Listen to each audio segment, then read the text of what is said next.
Hello, listeners, and welcome to this week's episode of The Cult Vault. I'm your speaker, Casey, and this episode is going to be a focus on Pentecostalism and the Assemblies of God, the variation of Christian sects across the Bible Belt of America, and the differences from one AG congregation to the next. A quick reminder before we get started: follow, like, and comment on any of my social media content across November to be automatically entered into a memoir giveaway of Helen Zuman's book, Mating in Captivity, a story that captures Helen's time on Zendik Farm. You can find me on Twitter, Instagram, and Facebook at Cult Vault Pod. Also, thank you to those who took the time to subscribe to my YouTube channel. I really appreciate it.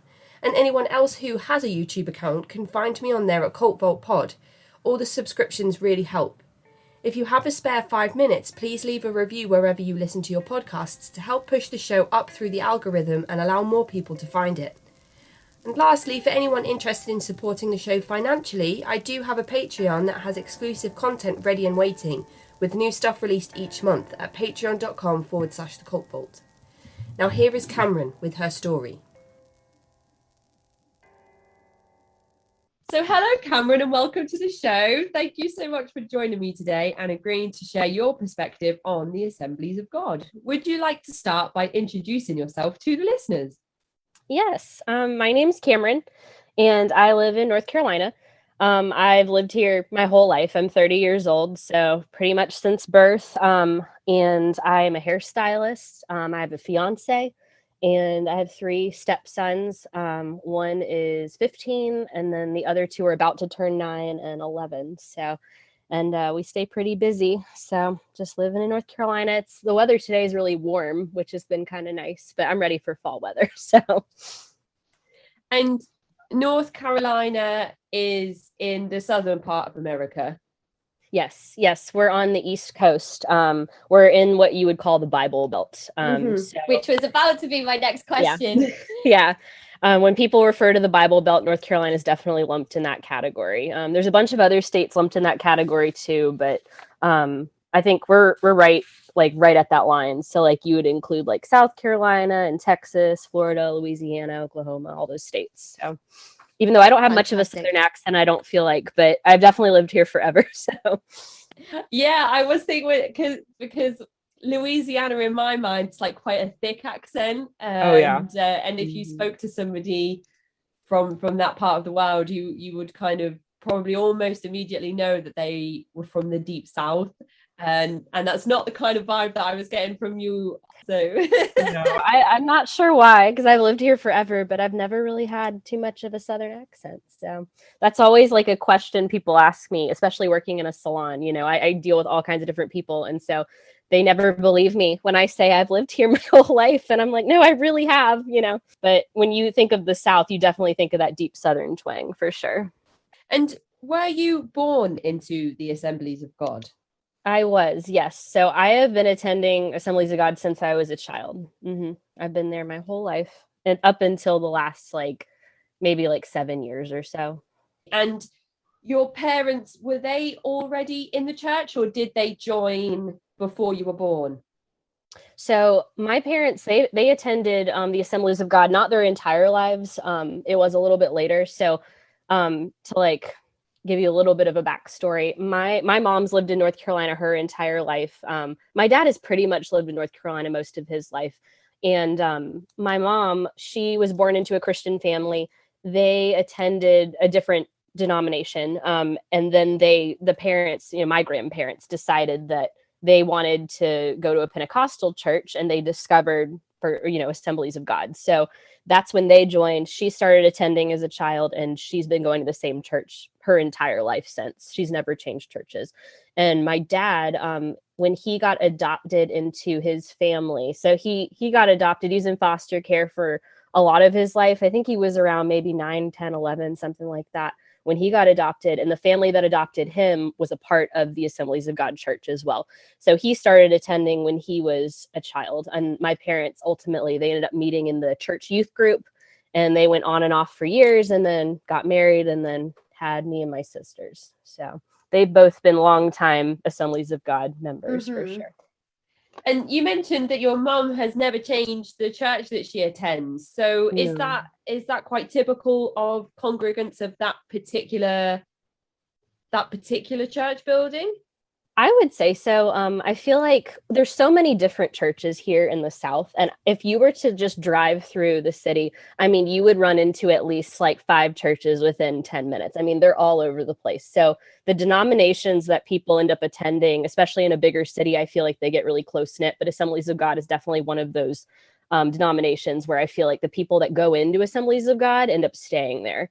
Right. I don't know that that's true or typical of everybody, but definitely in my experience, I feel like the families that my mom brings up sometimes when we're chatting are families that I remember since I was a kid. You know, like everyone knows everybody. They've been attending for a long time. So it's definitely a very tight knit community, I would say. Mm-hmm. Yeah, it definitely feels as though it has that vibe when you talk about, you know, your mum's been in the one church, she hasn't changed, Mm-hmm. everybody else around her typically is the same as well. But when you talk about driving down the road and passing, you know, 5 or so churches, what different denominational churches might they belong to? Can you give us some examples of things outside of Assemblies of God? Yeah, absolutely. So there's Methodist, that's a big one. There is Baptist, Southern Baptist. I've seen Pentecostal Holiness before, which is another denomination of Pentecostalism, which we can get into that in a little bit. But that one's a big one. And then non-denominational is also a really big denomination, which I know sounds crazy, right? But non-denominational, they don't support necessarily any particular like I like to think of denominations more as like a preference, like kind of like how you might fix your coffee, right? Like you love coffee, but like some people like it black, some people like it with sugar, some people like it with just cream, you know. There's so many different ways, you know, but you fundamentally believe the same basic principles, right? It's the same way with denominations. Now, some people would argue that, right? They would say, oh, no, this is the only way. But honestly, that's what it is. And so you see all kinds here. I knew I had friends growing up that went to Catholic church, which is also Christian. You know, friends that went to Methodist church or Baptist church or anything like that. But we are all Christians, you know what I mean? So there's definitely like literally any variety you would see here. There's one variety too called, I think it's Disciples of Christ is the name of it. I've definitely passed a few of those churches before. I've even seen Jehovah's Witness, which is not a denomination of Christianity. That's its own thing, which you've covered that already in your podcast. So, but yeah, there's churches all over. I've even passed like, you know, temples and synagogues and stuff like that too. So we definitely have a huge variety here. That is such a great analogy as well about the coffee. And an interesting side note that you added on the end, because it's nice for you to have that. Well, you know, it's coffee is the big umbrella, and we can compare that to Christianity.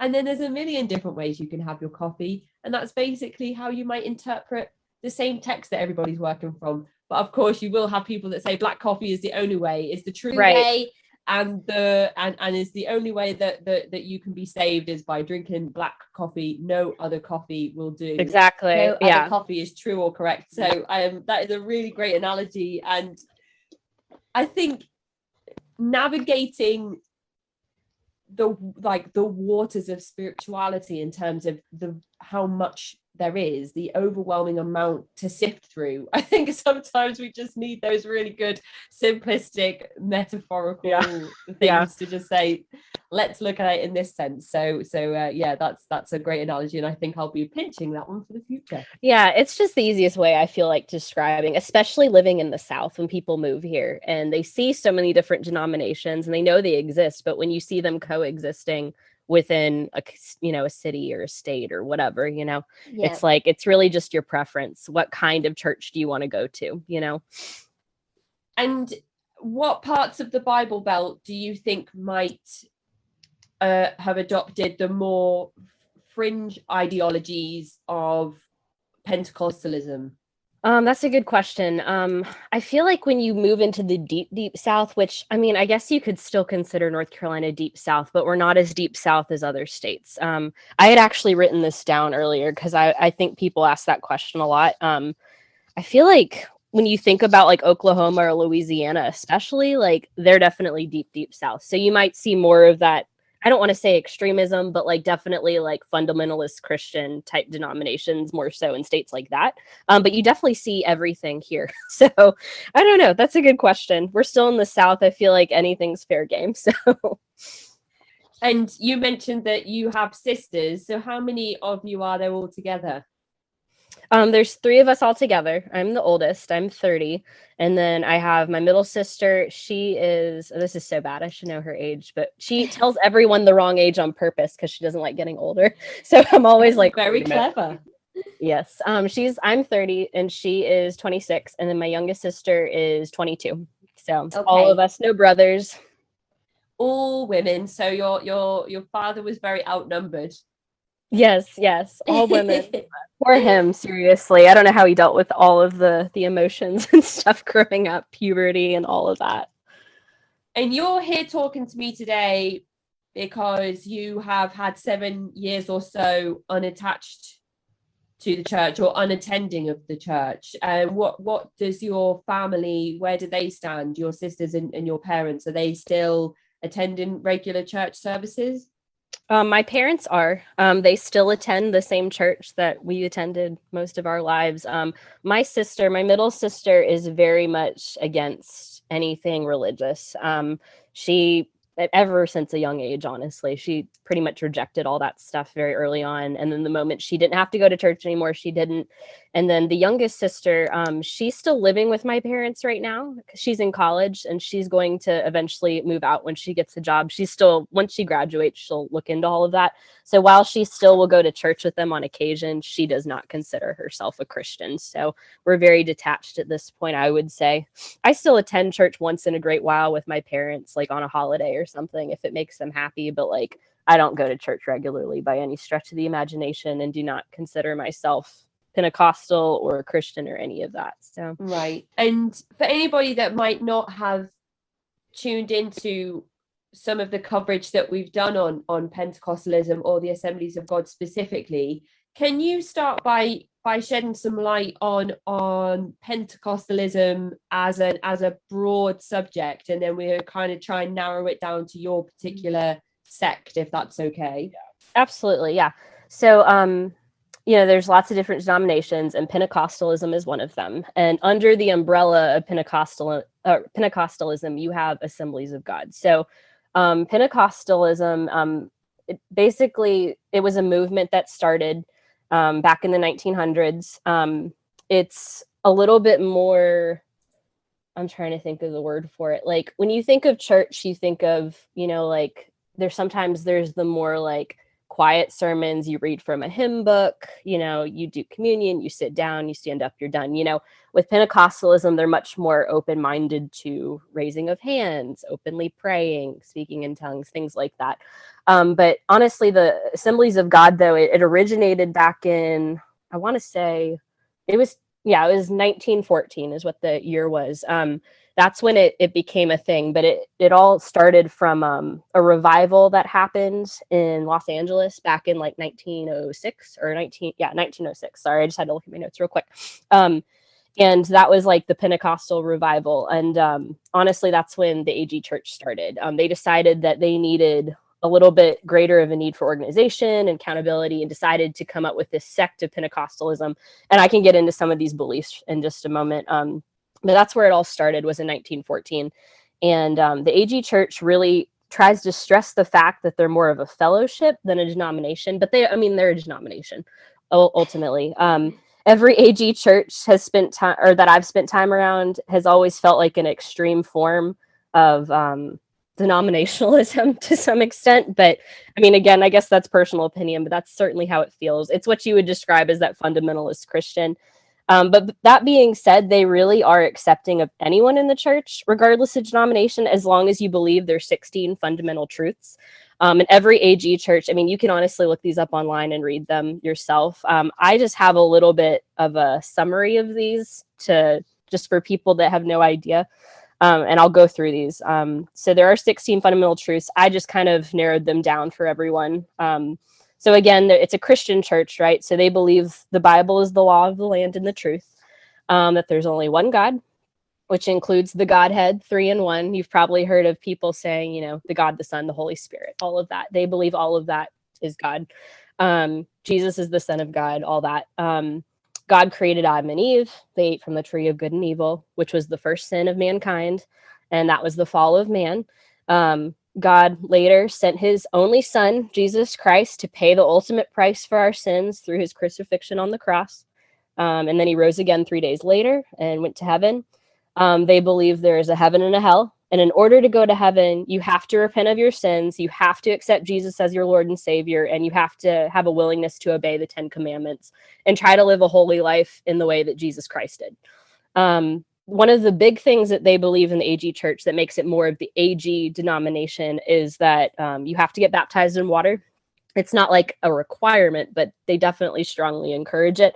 And they think that baptism in water is kind of like a public representation of an inward change, right? You baptize yourself in water as a declaration for your salvation. You're washing your sins away, that kind of thing. Communion is another big part of the 16 fundamental truths in the AG Church. They believe in the importance of remembering, Jesus' crucifixion and the Lord's Supper.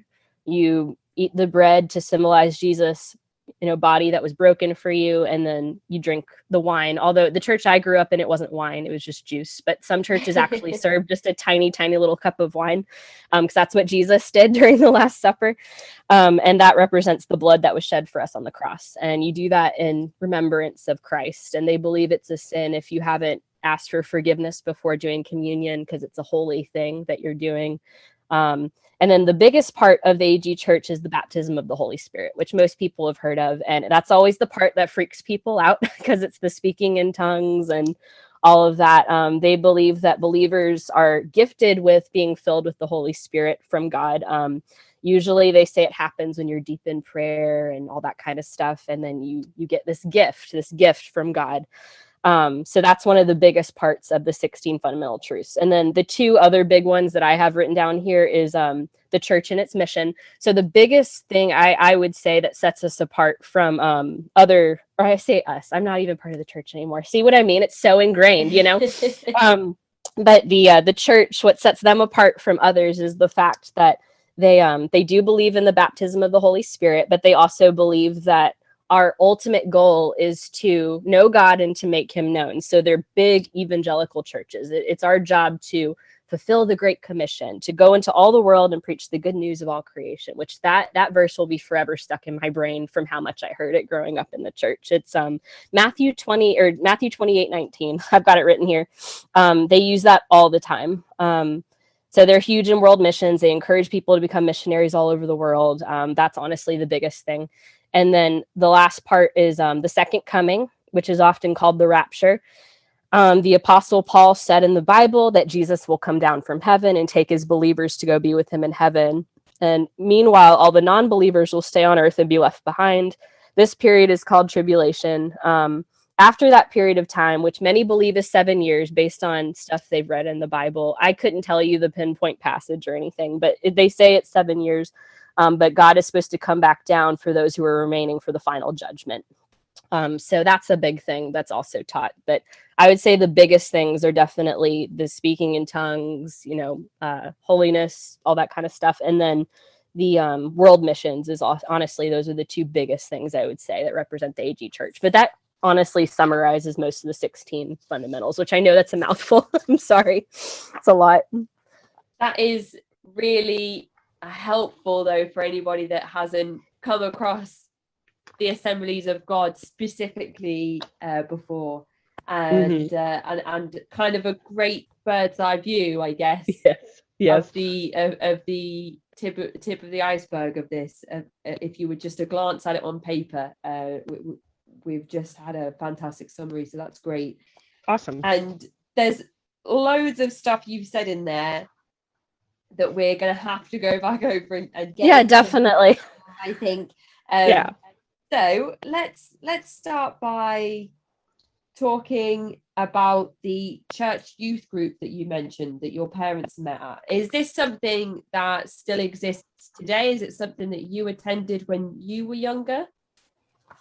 Yes. So you've got, with the church itself, our church is pretty big. It's not like a mega church, but it was pretty big. And they have different programs for kids of all ages, right? And they also have, stuff for adults too. So one of the things that I attended as a child was youth group. So you've got your normal big service on Sunday that you go to and all of that. But then they would have like a smaller service in the middle of the week. We had ours on Wednesdays.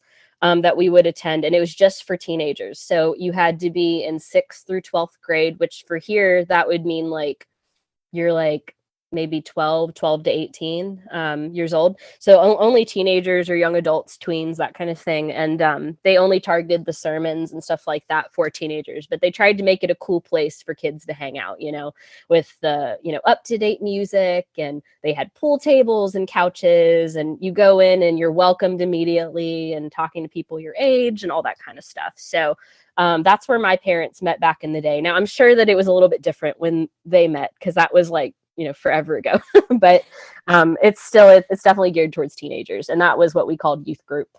I think it was called, at the time when I went, maybe it was called, I think it was Elevate or something, or I don't know, they change names all the time, but they make it sound like a cool place to hang out.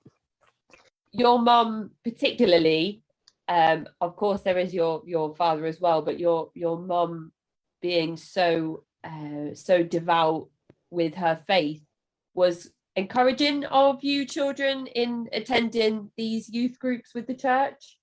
Yes, definitely. And my mom and my parents and together in general were extremely conservative Christians in general. So I felt like, I honestly, I couldn't not go. Like, I didn't have the option. Right. So even if I didn't want to go, I was going one way or the other. And it was like that as a kid too, before I ever attended youth group. But I honestly, when I was a kid, I really liked youth group because I felt like they were kids I could connect with, and I felt like at the time, that I was, learning about Jesus and trying to be a good person and all of that. So, I would have had to go anyway. My middle sister, on the other hand, hated youth group. She hated going. She didn't like any of the people there. And for her, it was not a good experience at all. Not that all of mine was a good experience, but like, I just kind of did what I was told, but it was definitely non-negotiable. I had to go. My parents didn't really give us the choice. So you have your church services on a Sunday and you have this youth group on a Wednesday. Were there any other days of the week that you were expected to participate in church activities? Yes. So I was pretty much there a minimum of 3 days a week. So Sunday mornings we had our big service, and when I was a kid, they had like a kids service. But once you got out of that and moved into 12-year-old age, you aged out and you had to go to the big service. So I did that. And then we had Sunday school, which was like I guess our church was so big, we had 3 different services. So in the first couple services is when they had the option for you to go to Sunday school. So my parents, they made us do everything. So I went to Sunday school first, and then I'd go to big church with my parents. And that was a normal occurrence. So I did that. And then when I got to be a teenager, I went to what's called small groups, which is like a Bible study for teenagers. Very similar to youth group because it's all the same kids that I was hanging out with, but it was a much smaller setting. We did devotional stuff. We did prayer. We talked about issues going on, things to talk about, with the Bible, being better with our spirituality, all that kind of stuff. And then youth group was on Wednesday nights. So I did that too. So I was attending twice on Sunday, once on Wednesday. And then before I ever went to youth group, just to backtrack, when I was a kid, I also did kids choir, which I don't think I told you about in the interview, but I had to do that every Sunday night. That was required. So I did that. Kids choir. I did a lot. So kids choir. And then I did, it was called missionettes, which we can get into later. So that's kind of like Girl Scouts, but Christian. Oh my goodness. Okay. We did all kinds of stuff, but I was there at least 3 times a week. And that was the normal thing. So all kinds of programs. That's the other thing with the Assemblies of God Church is that they have lots of little mini programs because they're such a huge denomination. Mm-hmm. That they've got so many programs throughout so many churches that are already established and funded. So they really push those. So that was definitely something I did. When you backwards and forwards on a Sunday, for example, do you live within walking distance, or are your parents kind of they're driving you to and fro? They were driving us to and from. So we were Wow, about okay. 15 to 20 minutes from church. So they would drive us there on a Sunday and then drive home and eat lunch, homework, whatever, and then drive on back that evening. So, and then on Wednesday nights, I remember Wednesday nights were always like rushed because my mom had to work. She worked until 5:30. She'd make us dinner. We'd hop in the car and go to church and leave by 8:30, get home, brush our teeth, go to bed. So homework had to be done before we left. That was non-negotiable, you know. And every once in a great while I would miss, you know, youth group or whatever, or missionettes, but like I was there like, you know, like clockwork every Wednesday night. So So on nights when you weren't there, the regular sort of overseers of the program would probably be a bit concerned about your absence. Oh yeah. Like, I mean, everyone knew us. Everyone knew us from the very beginning. So if ever I wasn't there, it was like, where's Cameron? You know? So if I missed something, it's not like I got in trouble. It's not like absolutely required, you know. And I had friends that I met in church that were not involved at all in youth group or involved in missionettes or small groups, but like they still attended church every Sunday. You know, my parents were just like really devout and wanted us to be in every possible program, you know. But like people definitely noticed if I wasn't there and they'd ask about it. And I mean, I was so tight knit with the church that my mom, she watched my youth pastor's kids growing up, and like would take care of them. Like, I mean, it's just like everyone knew each other. It was just a very normal thing. So if I didn't go, they knew something was wrong or something was happening with school or, you know, whatever it was. So when you speak about your parents expecting you to attend all of these regular church activities, them themselves being very inclusive in those activities and with the community itself, were they very strict on the modesty side that comes with these particular sects of Christianity in the way that you address and the way that you appear to people outwardly? Yes. So Sunday mornings, like, well, okay, I need to back up. So we were expected to wear non-revealing clothes, right? Which is a very normal thing, I guess, in Christianity, because as women, we're supposed to be pure and we're supposed to be setting an example and not causing men to stumble and all that kind of stuff. So that was always a huge thing. They didn't let me wear anything low cut or what they deemed was low cut. They didn't want me wearing short shorts, you know, nothing like that.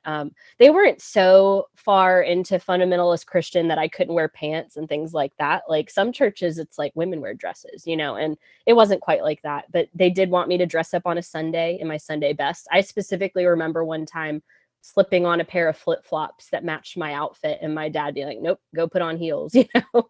And I'm like, are you serious? I'm like, it's gonna, you know, this doesn't match what I'm wearing. And he's like, I don't care, you don't wear that to church, you know. And that was normal. So it was definitely stuff like that. We had to dress up, we had to be modest. I remember in small groups specifically, like our Bible study stuff, when they would break us up into, you know, they broke us up into gender and age.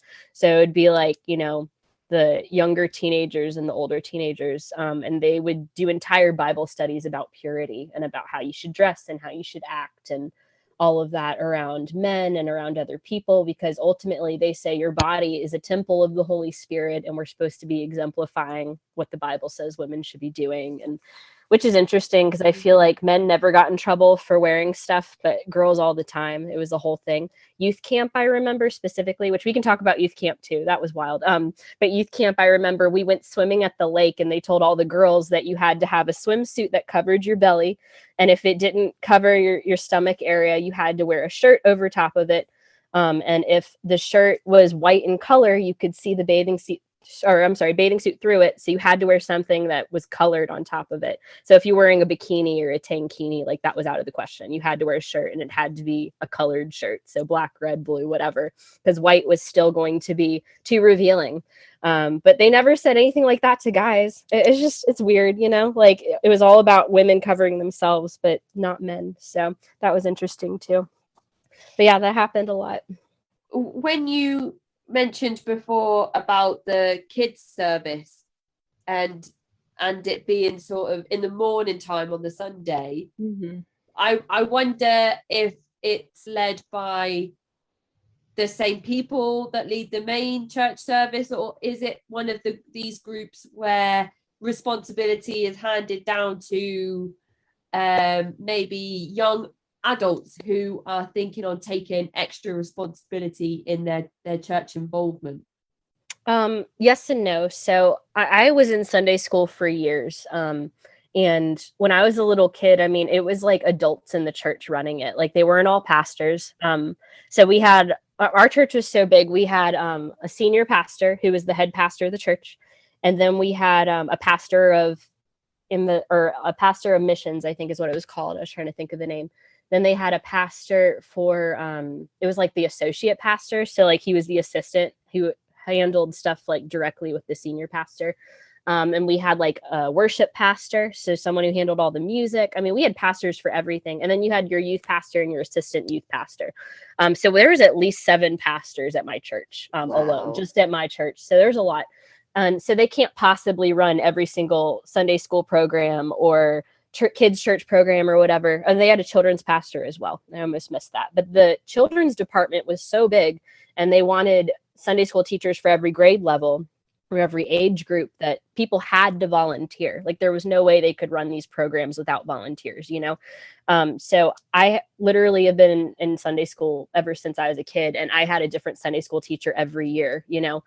So they did it mostly by grade level, which I know might be different in the UK. Here it's, you know, by grade level. So you have kindergarten, which is like 5 and under. So they had kindergarten teacher, and then they had first grade, which is like, you know, 6 years old, 7 years old, and they would combine certain age groups. But I mean, they're mostly volunteers in the church. I don't think I actually had a pastor teaching me in a Sunday school or children's church capacity until probably when I was a teenager. My youth pastor was doing our Sunday school classes, but we had different teachers all the time. These are just people that volunteered with the church. So that being said, I feel like some of the teachers were better than others, and some of them are just, you know, they probably shouldn't have been teaching Sunday school. That's when a lot of indoctrination happens anyway. But you would think that if you're going to be teaching kids, you know, stuff from the beginning, you would think a pastor would be doing most of that, but it really wasn't like that when I attended kids church and into youth group.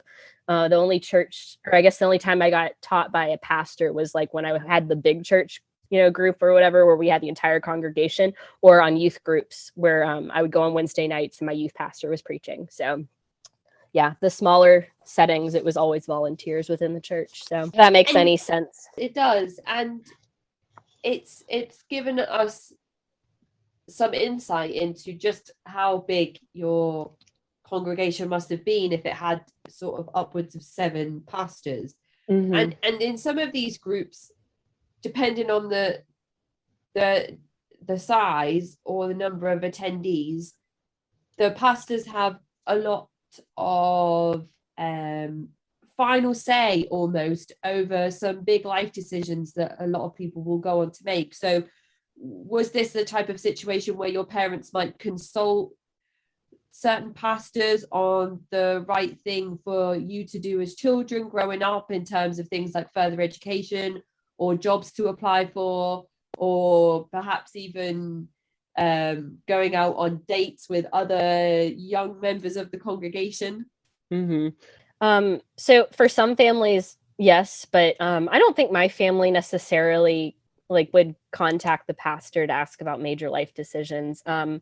All things considered, my parents, even though they were extremely devout Christians in the church and like made me go to church all the time and really pressed their beliefs on us, I don't feel like they felt like it was so isolating that they had to ask questions like that. Like I know some churches and some cults in general, they have to go and get permission, you know, to do certain things. It wasn't like that with us.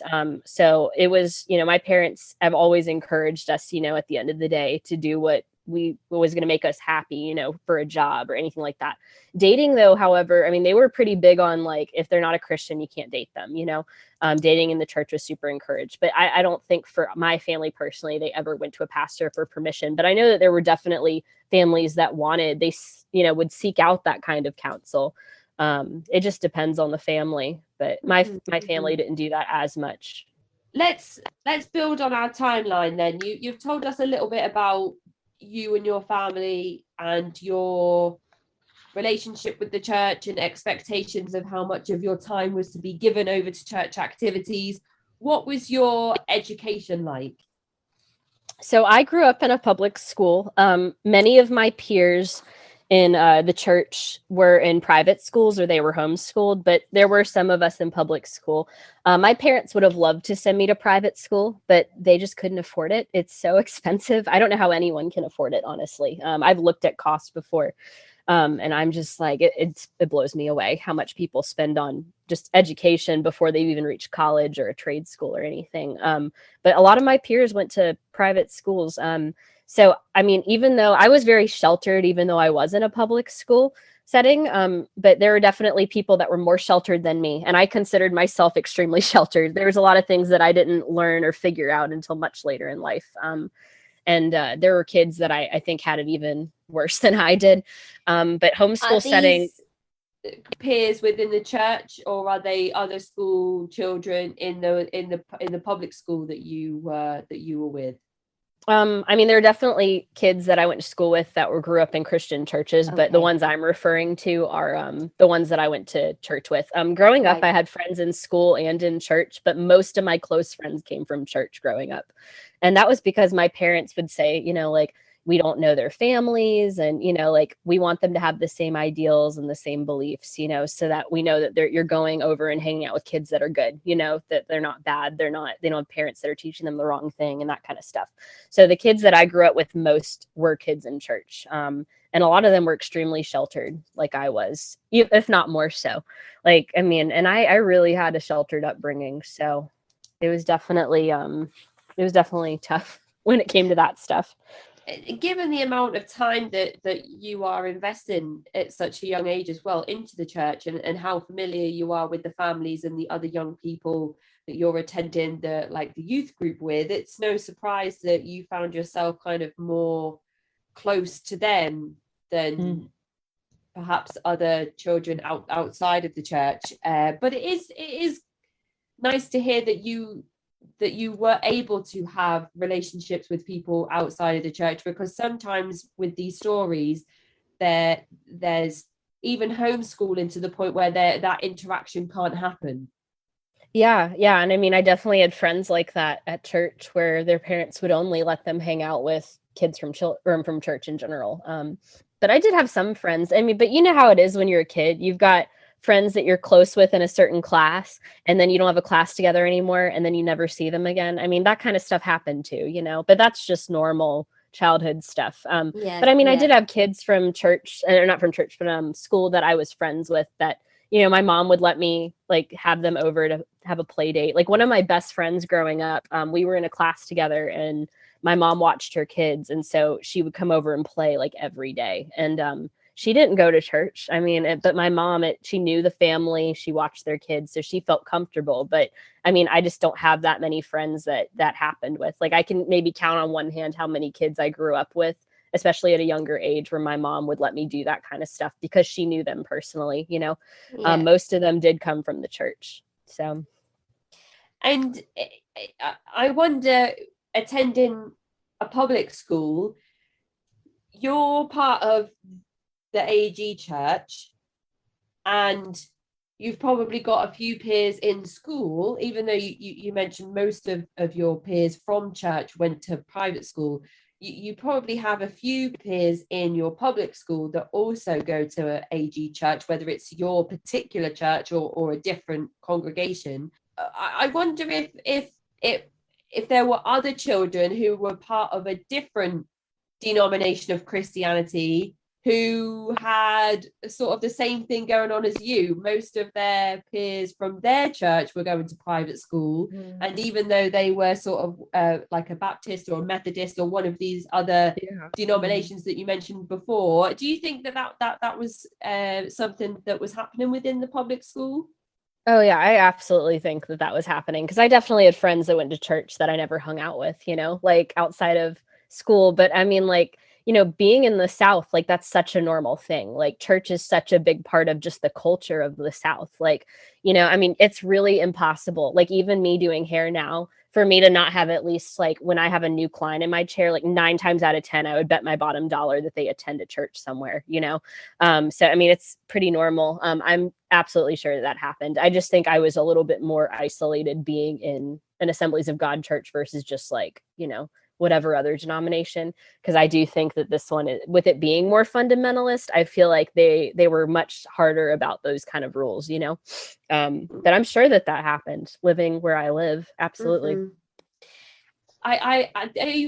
The only reason I thought to ask is because sometimes with different guests that have been on the show, they've had those awkward encounters in school where they've tried to bring their peers into the church, and their peers who maybe don't have religious affiliations, or whose parents don't kind of encourage them to attend as many activities as your family did, would be like, why are you talking to me about Jesus and God and all of those, like, we've got a 15-minute break time and you want to talk to me about the Bible? I don't want to talk about the Bible. Yeah. And that was encouraged. Like, that was encouraged with, you know, AG churches. They're so big on witnessing to others. It was almost like, you know, you have, not that I ever had trouble making friends. I mean, I was very friendly, but like, you know, that was so ingrained in me. It was like, oh, invite your friends to church that you go to school with that are not Christians, you know? So that happened all the time. And did you ever have a friend who wasn't Christian come to church with you? Yeah, and I'm pretty sure she was freaked out. Like, I mean, it was so wild. Like, you know, for me, I grew up in a church where raising your hands during worship was very normal, you know, people praying very loudly and dancing, and like that kind of stuff was normal. And if you didn't have a religious upbringing at all, which did happen sometimes, like one of my close friends, she and I knew each other since we were like 5 years old. We had classes together. We reconnected in middle school, and they were launching some sort of event or something at the church. And I remember, like, she and I were pretty close, you know, and she literally lived around the block from me. So sometimes I'd go over to her house to do homework and stuff like that. My parents have known her forever, but she was not religious and her parents didn't take her to church. And I remember I'd invite her to my youth group, you know. And I mean, I remember the first time I took her, she looked like really freaked out by the whole experience. And I'm like, thinking about it now, I'm like, I bet that was really weird to watch, you know, like it's just strange, you know, but that stuff happened a lot. There's another girl that I was friends with growing up, and she lived around the block from me too. Known her my whole life. We're still friends today. She is married with children now, like all that kind of stuff. We still talk. I do her hair sometimes, you know, but I brought her to church multiple times over too. And if I were her, like, I remember that first experience, I'm like, I bet she was so freaked out. Like, she could tell she was freaked out, but she kept coming with me. And I'm like, if I were you, I would not have done that. Like, yeah, maybe it spoke to her, or maybe it was just so strange. It's one of those things where you're like, don't look, but you can't actually look away. Yeah. So you're kind of turning your head, but still looking at the same time. Yeah. And I'm just like, what's so weird about this? You know, like, it was all very normal for me, you know? Did you get the opportunity to do things with your friends outside the church? So you got to bring non-Christian friends over to church services, but did you get to go with those kind of non-Christian friends to like the theater or the mall or any of those? Yeah, I'm talking about typical American pastimes. I know. Right. No, as much of a high control environment as I lived in and I dealt with, my parents still were, I mean, they let us do normal things too. So I was able to go to the mall. Like, there in high school, that's like the hangout, you know, like, oh, let's go to the mall and walk around, you know. So I had friends that I'd meet, and you know, I had this one friend that I was close with, and I guess I was like maybe 14 or 15, and she loved to go shopping, but she was definitely not a Christian. She didn't grow up in church, like, and my mom had met her, but like, she, you know, I'd be like, hey, I want to go to the mall with such and such, you know, and she's like, okay, cool, you know, I'll drop you off for an hour on a Saturday. I'll come and pick you up, meet me at Starbucks, or, you know, whatever it is. And like, she'd let me do that kind of stuff. And at that point I was a teenager. I don't know that she would have let me do that as a little kid. And there are definitely times where she said no to certain things. Like, no, you're not hanging out with that kid, or no, you're not going to that party. Like, you know, but I think because I was the first child, I just said, okay, like, you know, I'm not going to argue about it, you know. You know how it is, like, with certain families. Like, my sister was super rebellious. Like, if they told her to do something, you sure as hell knew she was going to do the opposite. I was very like, okay, whatever you say, you know, just don't question authority. But like, they definitely let me do stuff like that too, hang out with friends and stuff outside of church, now and again. So a balance, it seems, between the yeses and the nos. Mm-hmm. So you're growing up in the church, you're spending quite a lot of time there, you are in public education, so you have spoken about having a sheltered upbringing, but you are having opportunities to interact with people outside of the church, whether they are affiliated with another Christian denomination or whether they're completely unrelated to faith whatsoever. And then you start attending, do you start going to camp first or just mission? Is it missionettes? Does that come first? Let's talk about missionettes. That was first. So missionettes is, okay, so I will say that I did appreciate the fact that they tried to have programs for kids where they could meet other kids their age, but there was a lot of indoctrination that happens in missionettes and Sunday school, as you can imagine. So are you familiar with Girl Scouts or brownies or anything like that? Yeah. Okay. So that's what I usually compare it to when people ask me about it. So missionettes is more of a, let me just pull up my notes here. Because it had been so long, I had to go through some of my stuff. I still have my old binder from when I was in missionettes and my badges and all that stuff. So, but it is like Girl Scouts. So you start off at a very young age. So I was involved from the very beginning. So my parents took me the moment that they could, they enrolled me in this program. It's called Missionettes, and it starts with kindergarten, which is like 5 years old. And the first sect of the program is called Rainbows. And so that whole year you do stuff. It's based on 5-year-olds. So like you're learning really basic stuff about Christianity and Jesus and things like that. And then once you graduate that program, you move on to what's called Daisies. Daisies is first and second grade, so like 6 and 7-year-olds mostly. And again, it's just a continuation. You're still learning about Jesus. You're learning about the Bible. You're learning about the fundamentals of your religion in a very basic form because you're kids, Then you get done with that. You move on to Prims, which is, I think, second grade. So you're mostly 7, 8 years old. Those kids are, again, it's another continuation of this. So it just keeps scaling up. And these are all like flowers and happy things because it's a girls program. So there's Rainbows, Daisies, Prims. And then once you get done with Prims, like you're earning badges and stuff this whole time. But the program that is like the core of the program is called STARS. STARS is for 3rd through 5th grade. So it goes on up to age, I guess, if it's 5th grade, then we're looking at 11, 12-year-olds. And it's 3 years. And every year, this is where the meat and the potatoes of the program, like the big part of the program. Yeah, so okay. Earning all kinds of badges. I have a few examples here. Each week is a different like unit. So I was attending every week, every Wednesday night. I go to this. We learn whatever our unit is. We earn a badge. And part of earning our badges is memorizing the verse associated with that unit. So it could be any verse. It just depends on what you're learning about, right? So if it's the communion unit or whatever, you're learning about communion, whatever verses are associated with that and why it's important, why it's a big part of, of the program and all that. But they have I'm going to read you a few of these because some of these I'm like, I cannot believe that I sat in a class and learned about this at age, 10 years old or 9 years old. So some of these badges, one of them is Holy Communion, water baptism, the Holy Spirit, the end time events, which let me tell you, scared the shit out of me when I was in 4th grade. The life of Christ, where they talk about all the major events in the Bible, like Jesus feeding the masses, walking on water, like that kind of stuff.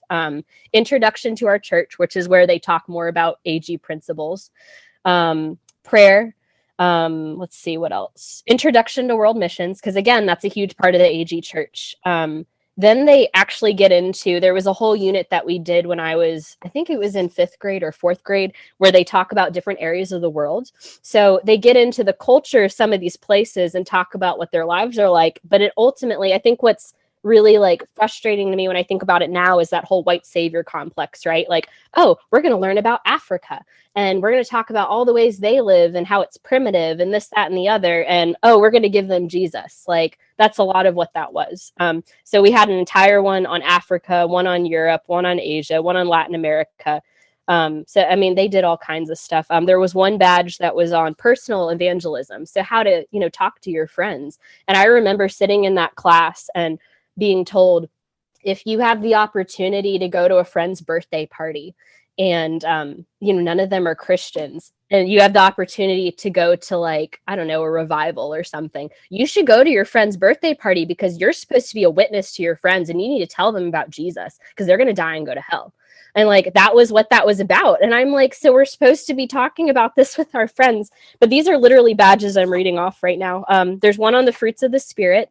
There's one on making right choices, which is more about like being in difficult situations, right? Like you're at school and you find out that your friend's cheating on your tests. Like, what would Jesus do? That kind of thing. And then there's one on family, friendship. They did an entire series on women of the New Testament, because there's not that many if you think about it.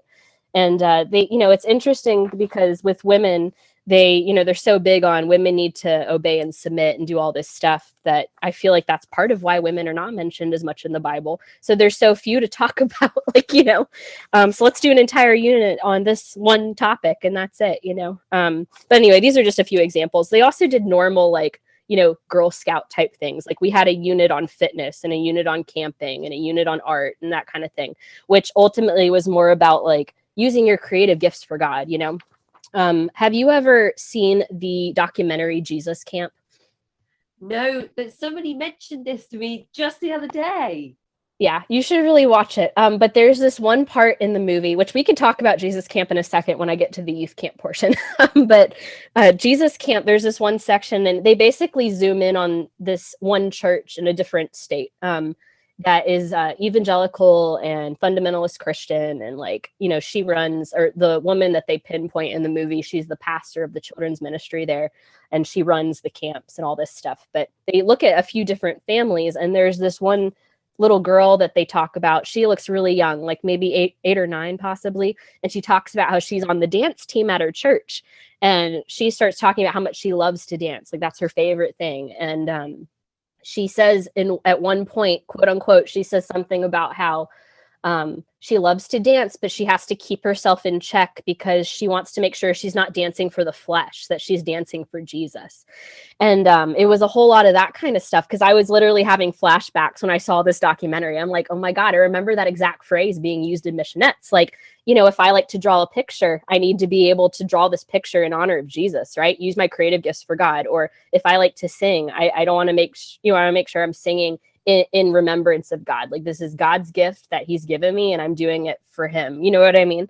And so when I listened to that one quote from that movie, I'm like, oh my God, this poor little girl just likes to dance, but someone's told her it could be an evil gift. So you need to make sure you're doing it for Jesus, And that was a whole lot of what we learned in missionettes. So, but when she talks about making sure that it's for Jesus and not for the flesh. Yeah, like that specific wording. Like I'm like, she's 9 years old. Does she even know what that means? Exactly. And that really, really reminds me of the documentary that Louis Theroux did when he went and spent time with the Westboro Baptist Church, and the kids were telling him all about why they were out picketing on the streets and stuff.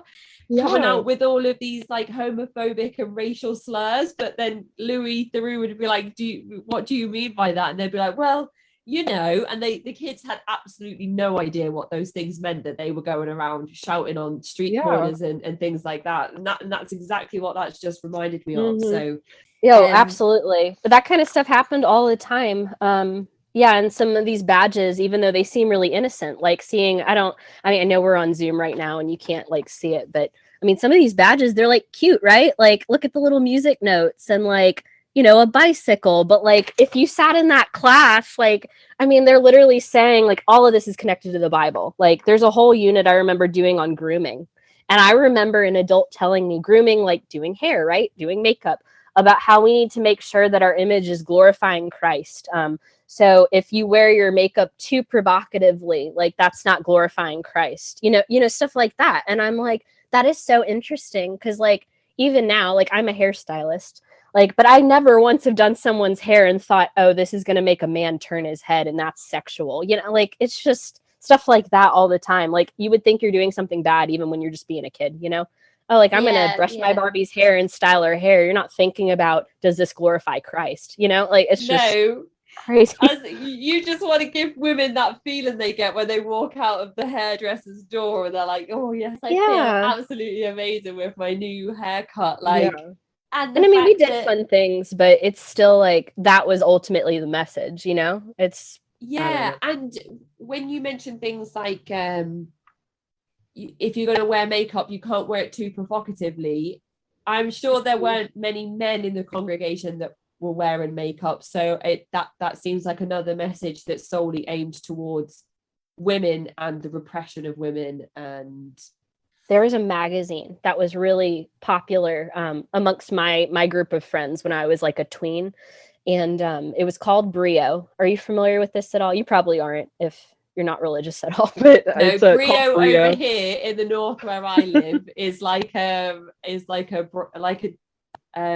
lots of different leisure centres in different seas that you can go and visit to go swimming and play tennis and whatnot.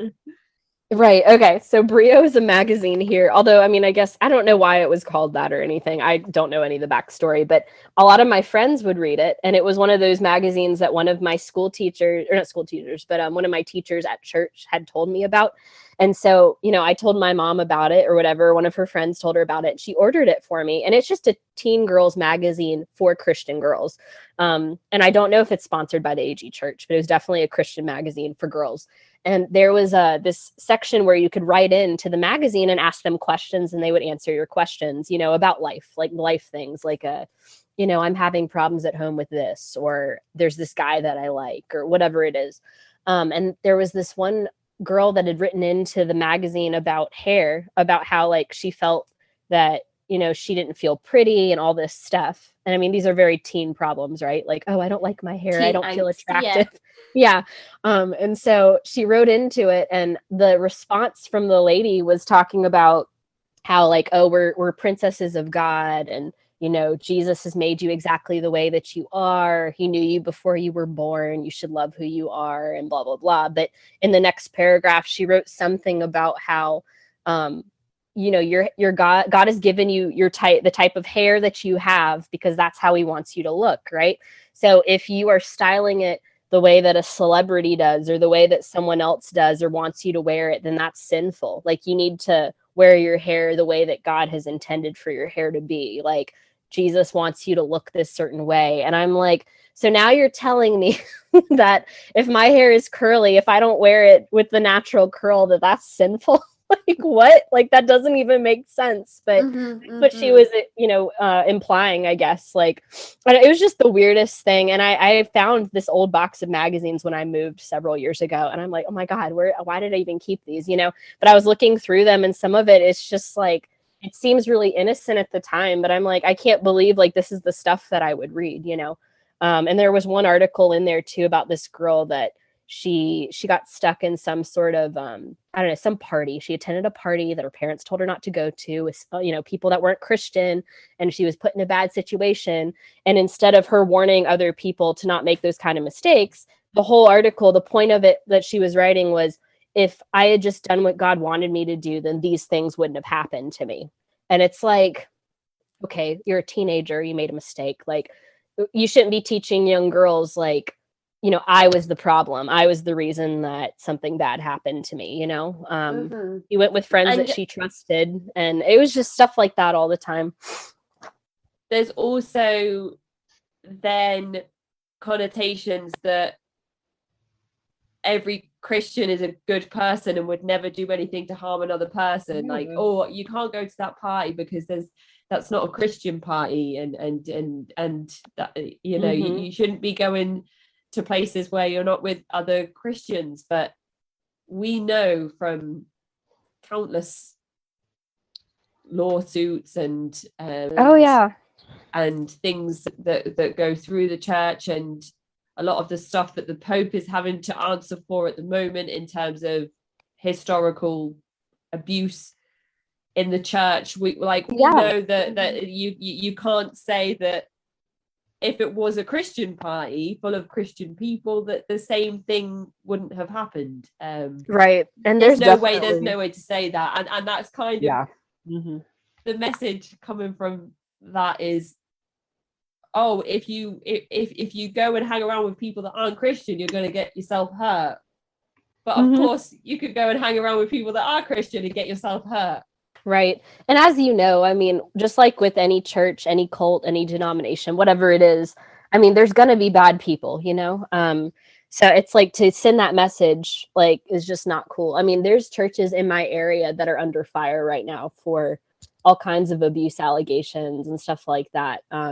I mean, so like clearly, like just hanging around with one type of people isn't going to keep you safe. Like you have to protect yourself as a person, and you shouldn't be teaching young women, especially, like, you know, oh, well, if you hadn't done this, then this man wouldn't have done this to you. Absolutely. You know, like that's terrible. People are responsible for their actions. You know, you shouldn't have to worry about that. You know, that is a big can of worms when you talk about these different Christian ideals, because covering your body up when you go swimming, if you're going to wear a bikini, you have to wear a coloured shirt. It can't be white because then it will go see-through.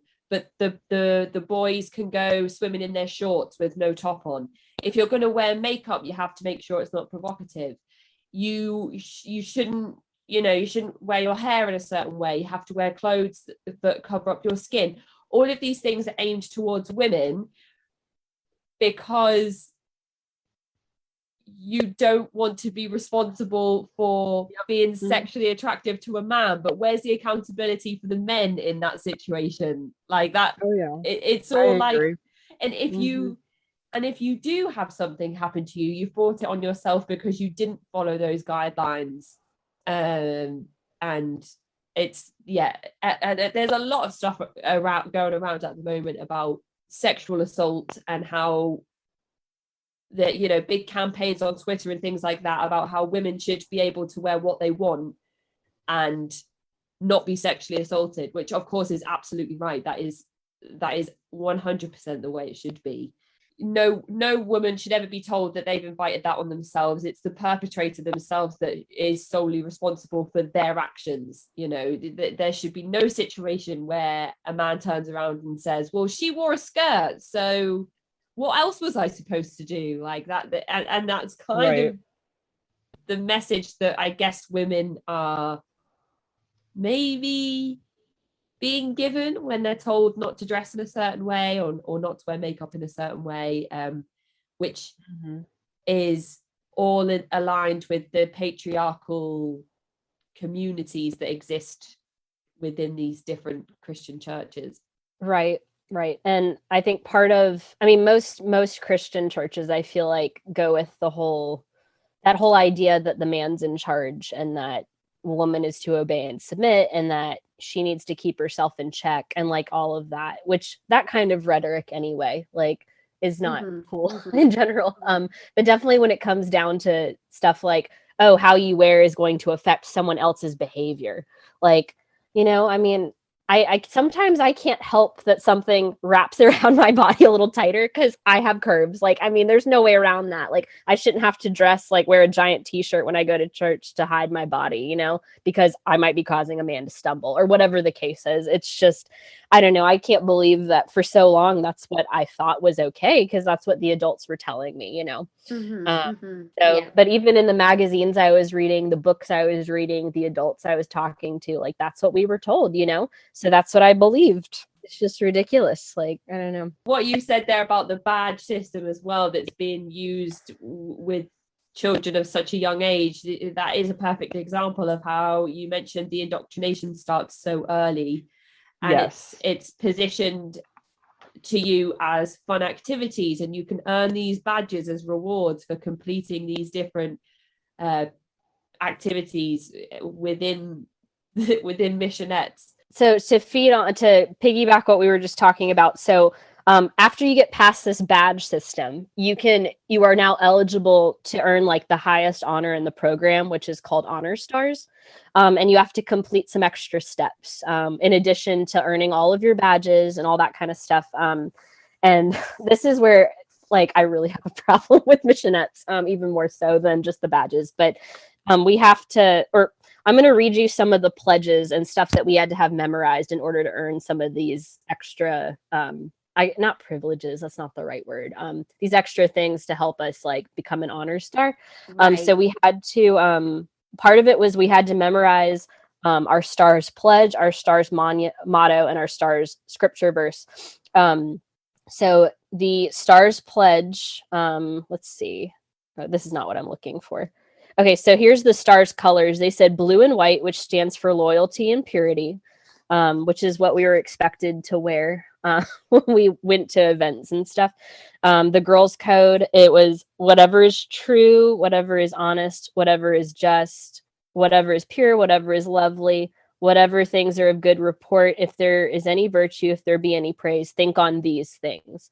So in other words, when they broke this down, they're like, you need to be thinking about things that are pure and lovely and honest and like be an example. Like this is like, if you have impure thoughts, then you're not pure. And this should be exemplified in any part of your life. Where is the other one?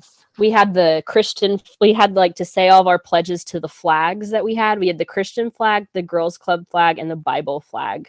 And it's just ridiculous. But when I can read you some of these in just a second, but you had to memorize all of these things.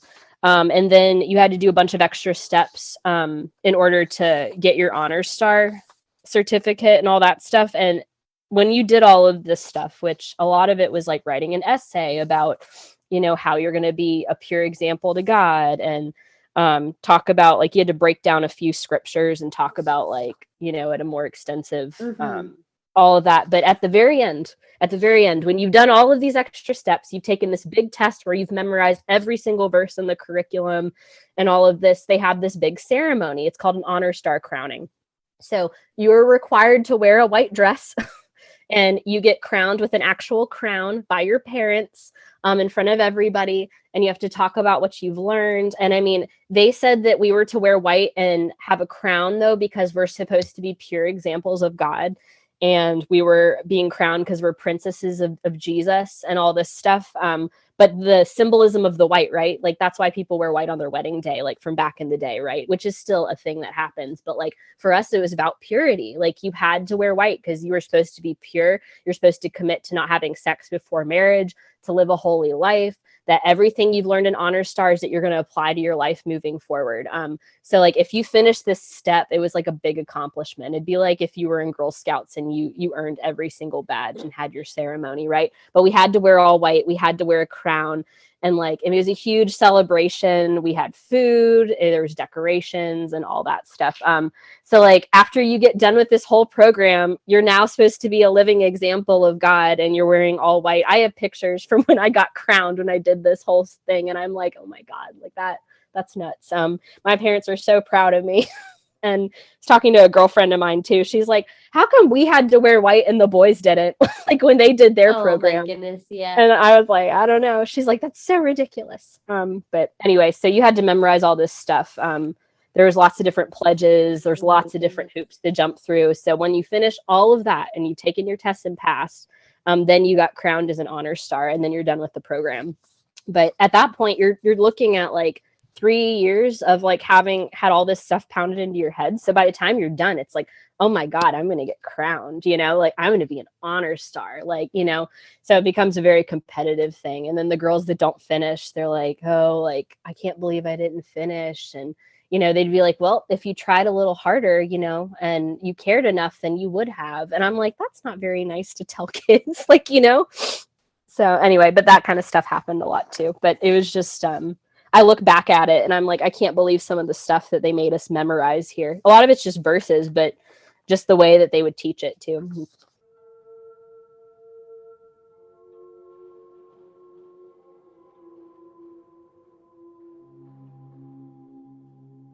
Every new morning embraced.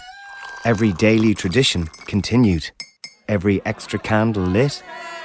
Every new challenge accepted. And every obstacle overcome. Every moment is precious. That's why Breakthrough Cancer Research funds research into better, smarter and kinder treatments. Because every breakthrough brings us closer to 100% survival for 100% of cancers. Donate today at breakthroughcancerresearch.ie.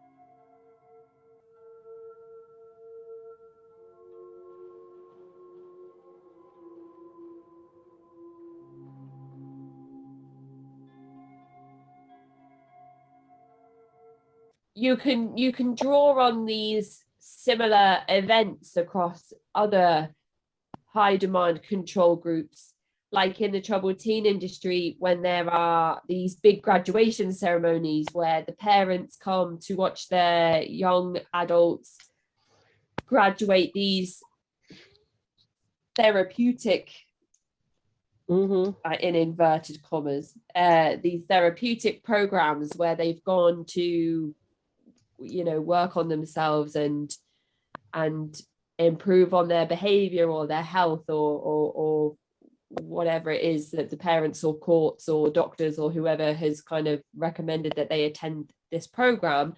There's this big graduation ceremony at the end where they are celebrated, and it almost is like such a euphoric celebration that they leave. Like sometimes, like some of the people I've spoken to said, well, I left feeling really good about myself. But then a few years later, when I started to recall all of the trauma and the abuse and all of the hideous things that we were put through that happened to us, I realized that the graduation ceremony was almost used as a way to get us to say how wonderful our time was there, instead of saying, well, actually, when I was there, all of these things happened and they shouldn't have happened, and we were abused. Yeah. And horrible. And then with the Jehovah's Witnesses as well, where there's this big baptism and it's posed to them like, oh yeah, so you'll do all these things and you'll get to be baptized, and it will be your next step towards your relationship with Jehovah, and you'll be closer, and this is amazing, and this is what you should strive for with your spiritual journey. This is what everybody wants to accomplish with their spiritual journey. And then if they are not doing enough pioneering, or if they're not seen to be committed with some of the church related activities, sometimes people will be told that their baptisms are being pushed back, and then there's this huge like, oh my goodness, no, my spiritual journey. Because that much like you with the crown and like, I'm gonna have this big ceremony, I'm gonna be crowned after all of this, they're like, well, no, because the baptism is the next step. Like, that is what I'm striving for, because that's what everybody is told, that the next big thing is the baptism. So in some of these different communities that we've spoken about on the show, you can see the similarities there between that and the ceremony you've spoken about with the white dress and the crown.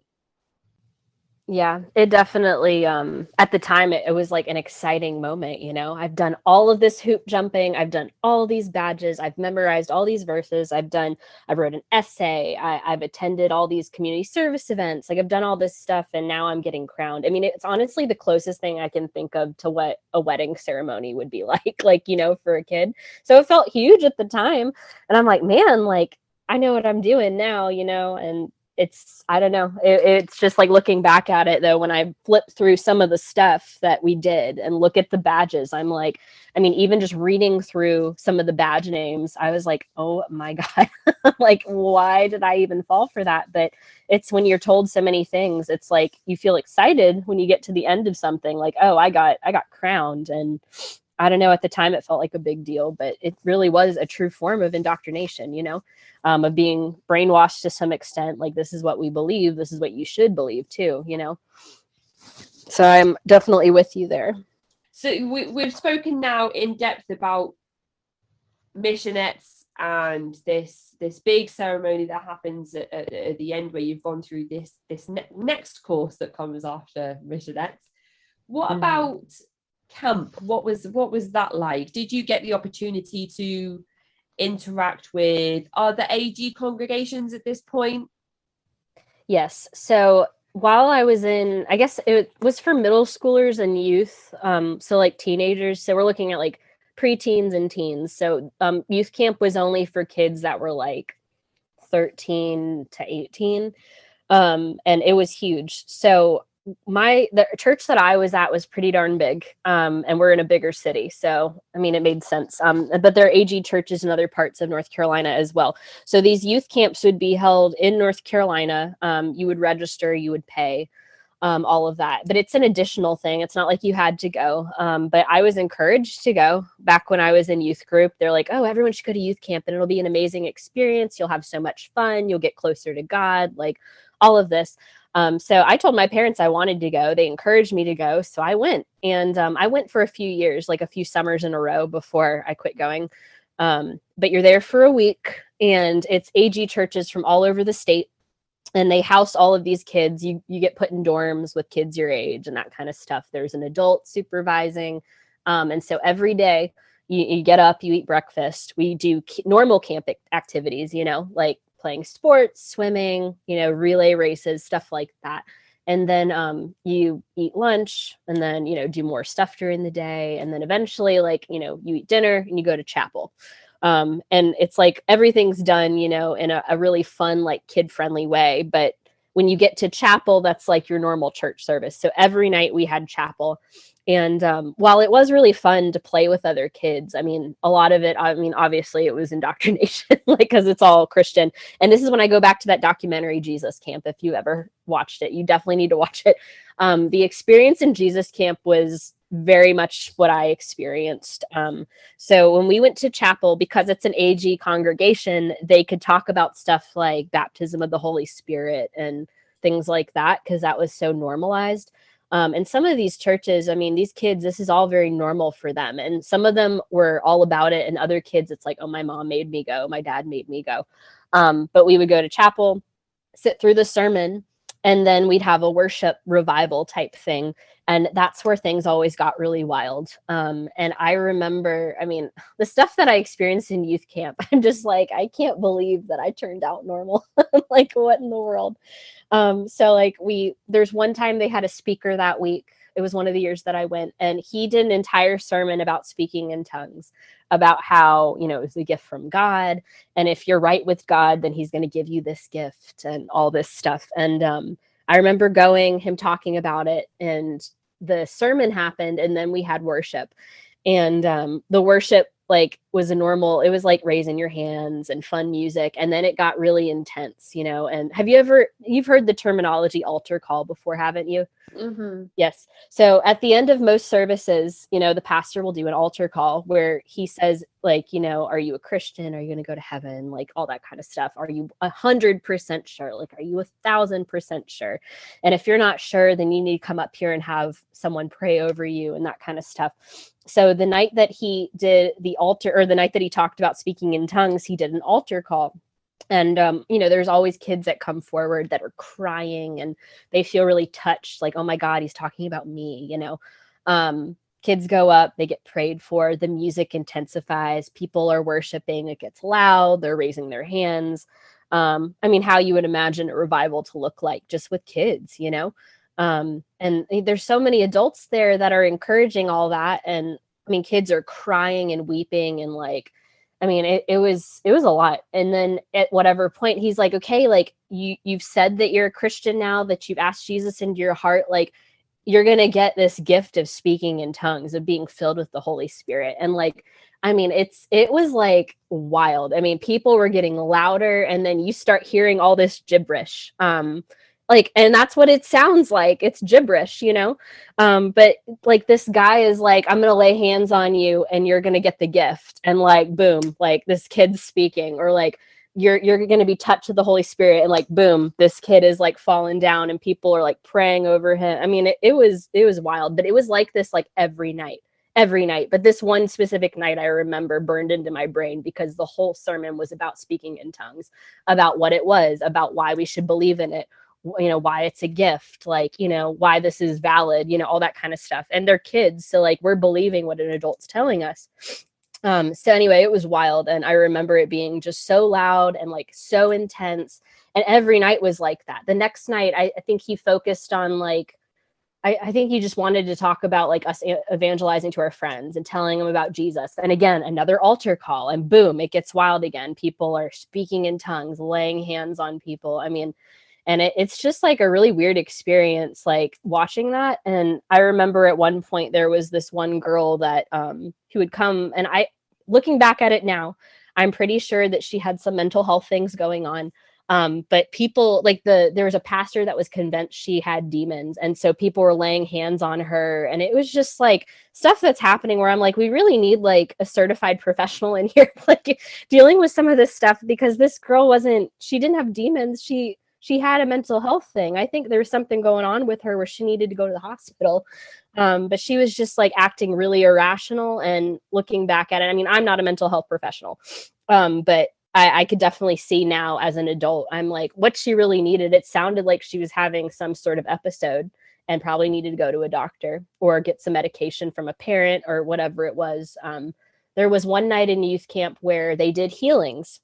And they said, if you have a physical ailment, like Jesus is going to heal you from this, like we're going to pray over you and you're going to get healed. And like, again, it got wild, right? Everyone's being loud. The worship intensifies. People are speaking in tongues, all of this. And like, people are like, I have scoliosis and I need you to lay hands on me and pray. And like, they start praying for this girl and boom, she's like, oh my God, I think I'm healed, or I have asthma, please lay hands on me. Oh my gosh, I can breathe now. Like, I mean, it's just like these adults had like convinced them like, oh, you're going to get healed. So these kids really thought that they were getting healed. I mean, but this kind of stuff was such a normal thing. Like it was weird to watch, but it's also like, oh, this is just a extenuation of the kind of church I grew up in, and like to be told, as a kid, like this stuff is real. Like this is what an adult's telling you is real. This is what you've grown up learning. Like all of us believe that's what was happening. So, I mean, I did this for 2 or 3 years in a row. I went to youth camp and every youth camp was like that. And it just really, it was an intense experience for sure. Would you say that was the most intensive experience you had around the phenomenon of speaking in tongues? I would say so, yeah. Like I had seen it in like the adult church before, but not to that extent. I think it felt more real to me too at the time because these were kids my age, these are kids I went to school with, they're kids I went to church with, they're kids that were, like just normal average Joes like I was. So I was like, oh my God, like this is really happening. But now as an adult, I look back at it and I'm like, I can't like, that definitely was not what was happening. That was, people preying on kids' emotions. Mm-hmm. And when you're told like you're this sinful person, like, over and over again, we're told like, Jesus died on the cross for your sins. Like he didn't have to pay that price, but you are a sinful being. You were born into the world with sin. You're not a good person. You need to ask God for repentance. And like, every day you're going to continue to sin. So you have to continue doing this and you continue breaking God's heart every single time you do that. So like when you're told that over and over again, and then you go to, youth camp and you're told some more about that and how, oh my God, like if you ask Jesus into your life, like that's what he wants, and then you do that. And it's like, okay, now you're getting the gift of whatever it is, speaking in tongues. Like, I mean, you really think that's the truth, Mm-hmm. But it was definitely the most powerful experience at that point in time when I was a kid, but especially at the Pentecostal level, because that's honestly what people think of when they think of Pentecostal is speaking in tongues and raising your hands and all that kind of stuff. So it was intense though, especially as a child. Did you get the gift at any point? No, I didn't ever get the gift. I did pray over people and all that kind of stuff, but I never got the gift. A lot of my like peers and stuff were they claim they had the gift. And like I heard them talking and all that kind of stuff, but like it's just gibberish. That's all it is. There's this really funny TikTok my sister sent me the other day, and it was so funny. I'll have to send it to you. I'll have to send you the link, but she and I like grew up in a Christian fundamentalist church where speaking in tongues was normal. And it's this guy saying like, we lived in a fundamentalist church and we believed it was normal. And one Sunday, I decided that I was going to speak in tongues because I'm extra. And I knew that it was going to happen before I went to church. And so at church during the service, I started saying Shamala Hamala, and then everyone said, oh my God, it's happening. And then everyone else is saying Shamala Hamala. I'm like, that's the kind of stuff that would happen though. I have to send it to you. It's so funny. But yeah, I was dying and I'm like, this is literally our upbringing. Like, that's how it happened. Those are the best stories where people are like, well, I did get the gift, but I kind of pretended because I felt pressured into it, and I just wanted people to stop looking at me, so I started saying things in gibberish, and then they left me alone. It's pretty much how it happens, I think, where people just start spouting off gibberish and think, oh, like, I'm really speaking in tongues right now. Like, don't know what I'm saying, but God's given me that. And it's like, I think you're just kind of speaking in gibberish. Like, you know? Yeah. So speaking in tongues is definitely one of those things I think of when we talk about Pentecostalism. And then things like being drunk on the Holy Spirit, or falling over with the Holy Spirit. A lot of that, for sure. And then casting out demons is another thing, which you mentioned briefly before about the young girl that you thought might be suffering with ill mental health. And was that something that was practiced in your general church? No, casting out demons wasn't really something that I experienced. That was the first and only time I ever experienced something like that. But lay hands on her, like, she's got a demon, like, we need out, you know? And of course nothing happened, but like, I think she was having a psychotic episode of some kind in retrospect, based on all of the symptoms. And she probably needs some medical attention. I think it was probably, I mean, the music was loud. I mean, think about if you're dealing with something like that, you know, the music's loud, people are screaming and yelling. Like, I mean, that could warrant some, like, even just a panic attack if you're a kid that has anxiety, you know? I mean, I think there was something else going on there, and people were were convinced that's what it was, you know? Music does strange things to people as well, which is, of course, why it's often used in a lot of these settings. Not always in a bad way. Music is a powerful tool to incite all different types of emotions and experiences.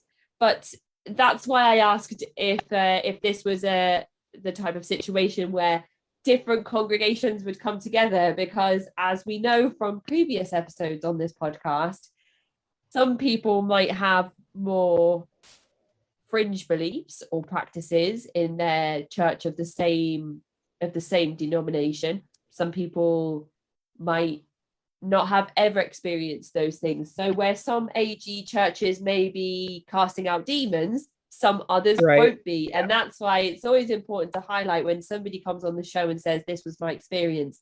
A lot of the YouTube comments I get defending that church or that group or that movement or whatever it is that we're discussing will say things like, well, I've been in this church for 20 years and I've never experienced anything like that. Or I went to a couple of services and my experiences were generally quite positive. So we always like to highlight that these experiences are subjective to the individual and their particular group and congregation in their particular part of the world that could be completely different from 5-10 minutes down the road. Oh yeah, absolutely. And with the AG church, there is literally over 13,000 across the US. So like, I mean, every experience is going to be different. It's mostly, the only thing I can really like, you know, trace all of them back to the beliefs is that 16 fundamental truths. So how those are interpreted, or not how they're interpreted, but like how they're like, I guess, into practice. Yeah, how they're put into practice is going to be different. So I mean, what I experienced in youth camp might be way different than what someone else experienced. But definitely the speaking in tongues, though, they definitely, like, that's a big thing. So that part should not be too uncommon for most people in the AG church. And you mentioned a little bit about faith healing as well, which I know is something else that is often associated with Pentecostalism. And when we talk about those more fringe beliefs, you've got things like snakes and so that's other very strange things. Pentecostal holiness is associated more with the snake worship stuff. I have never once in my entire life ever seen or experienced something like that in the AG church. I know about it. I've heard about it. I've never seen it. And that's something where people, when they talk about Pentecostal holiness, which is another sect of Pentecostalism, that's where you see that kind of stuff a little bit more. Not to say that couldn't have happened in an AG church, but it never happened in my experience in all the years that I was a part of it. So, but people do think about that kind of stuff for sure when they think of Pentecostalism, because it is a little bit more extreme. So we've talked a little bit about your upbringing in the church, different experiences that you've had, relationships with peers, friends and family inside the church, outside the church. You mentioned that when you are in your particular church, it was never wine that was given. It was just like juice. It's like a small cup of like squash. So is alcohol something that's generally restricted within the church or frowned upon, or something that you're asked to use in moderation? I think again that varies by family. My family never, like, we weren't into drinking. My mom told me that there's no reason to drink. We don't need to drink. Her parents didn't drink, so that was never a big thing. At our church, I know that they gave juice, but I know other churches do wine. So some families, like, I think most of the families that I grew up around, like the kids, their parents either didn't drink, or they would have, like, at an event or something, like a birthday party, they might have a glass of wine or a beer or something, but it wasn't like completely off limits. It was only like if you're underage and that kind of stuff. So they never not once did I ever see alcohol served at any events or anything like that, and never had an adult that condoned that kind of behavior. But like, I definitely had friends that had parents that would drink on occasion, so yeah, I think that was just a preference thing from my church. But a lot of churches do serve wine during communion. It's just a tiny little sip anyway, just a tiny bit, just in remembrance of, Jesus dying on the cross or something. So are you restricted with things like relationships? Are you encouraged to like date inside the church? I think you've mentioned that there should be no sex within relationships before marriage, and you said that the youth church especially is usually split between age and gender, so I'm guessing that those relationships within the church are expected to consist of one man and one woman. Yes, they were not big on anything same-sex, homosexuality, anything like that. Youth group was co-ed though. I mean, it was girls and boys that were there together. So we saw people all the time where, like, oh, they're dating someone new in the church or whatever. One thing that I found growing up in the church for as long as I did, a lot of those people that I grew up with ended up trading around people, like dating different people in the church. And there's one family in particular that I know where literally every girl, that they had 3 daughters, just like my parents did, and all of them married people in the church. So it's not uncommon for that kind of thing to happen. Not that they look down upon you dating someone that's not directly from the church, but they want them to be Christian. And one of the verses that they always like pounded into our heads, especially when we had like our Bible study stuff, was about dating people that believe the same things you do. They were like, you should not be unevenly yoked. There's a whole Bible verse that they would tell us all the time. They said, if you marry someone who doesn't believe that, about Jesus and all this stuff, your marriage is going to be more difficult, and, it's going to be harder for you to keep the faith and like do what you're supposed to do and do what God's telling you to do. And you really need to marry someone who, represents the values that we talk about in church about Jesus. They would constantly use that verse about not being unevenly yoked. And there were always examples about, oh, well, I have a friend who, she married a man who wasn't a Christian, and now they're divorced, and he was abusive, and like all this stuff, there's always stuff like that said. Again, there's that message that you're going to be, you're more likely to be abused if you don't marry a Christian man. Oh yeah, all the time. That kind of stuff was huge. And I remember specifically, and I feel so bad about it now. I'm like, why did I not stand up for her? But I mean, I was young and stupid and I was indoctrinated. So when we were in small groups one time, it was like, I think I was in high school. I must have been in like 10th grade maybe, so like 15, 16, 17, something like that. And we were in groups, we were talking about relationships and dating, and there was one girl in the group in particular who, she had been dating this guy for almost a year, who was not a Christian, that she met at school. And everyone, like, they kind of just like ganged up on her, and they were talking about all the stuff that you should be doing. You need to date someone who, you know, belongs to the church and all this. And they were like, yeah, well, she's not dating someone who's Christian. And, you know, like, they just started ganging up on her, being like, you're going to end up divorced. You're going to end up like in a bad relationship. Like, this guy is terrible for you. And even the adults were acting that way. And this poor girl, like, I mean, I don't think I ever saw her come back to small groups after that. And I wouldn't have either. But she was just so upset because they just literally just ganged up on her and started like telling her what a bad decision she was making with her life. And the guy that she was with wasn't like a bad person. Like, he just wasn't a Christian.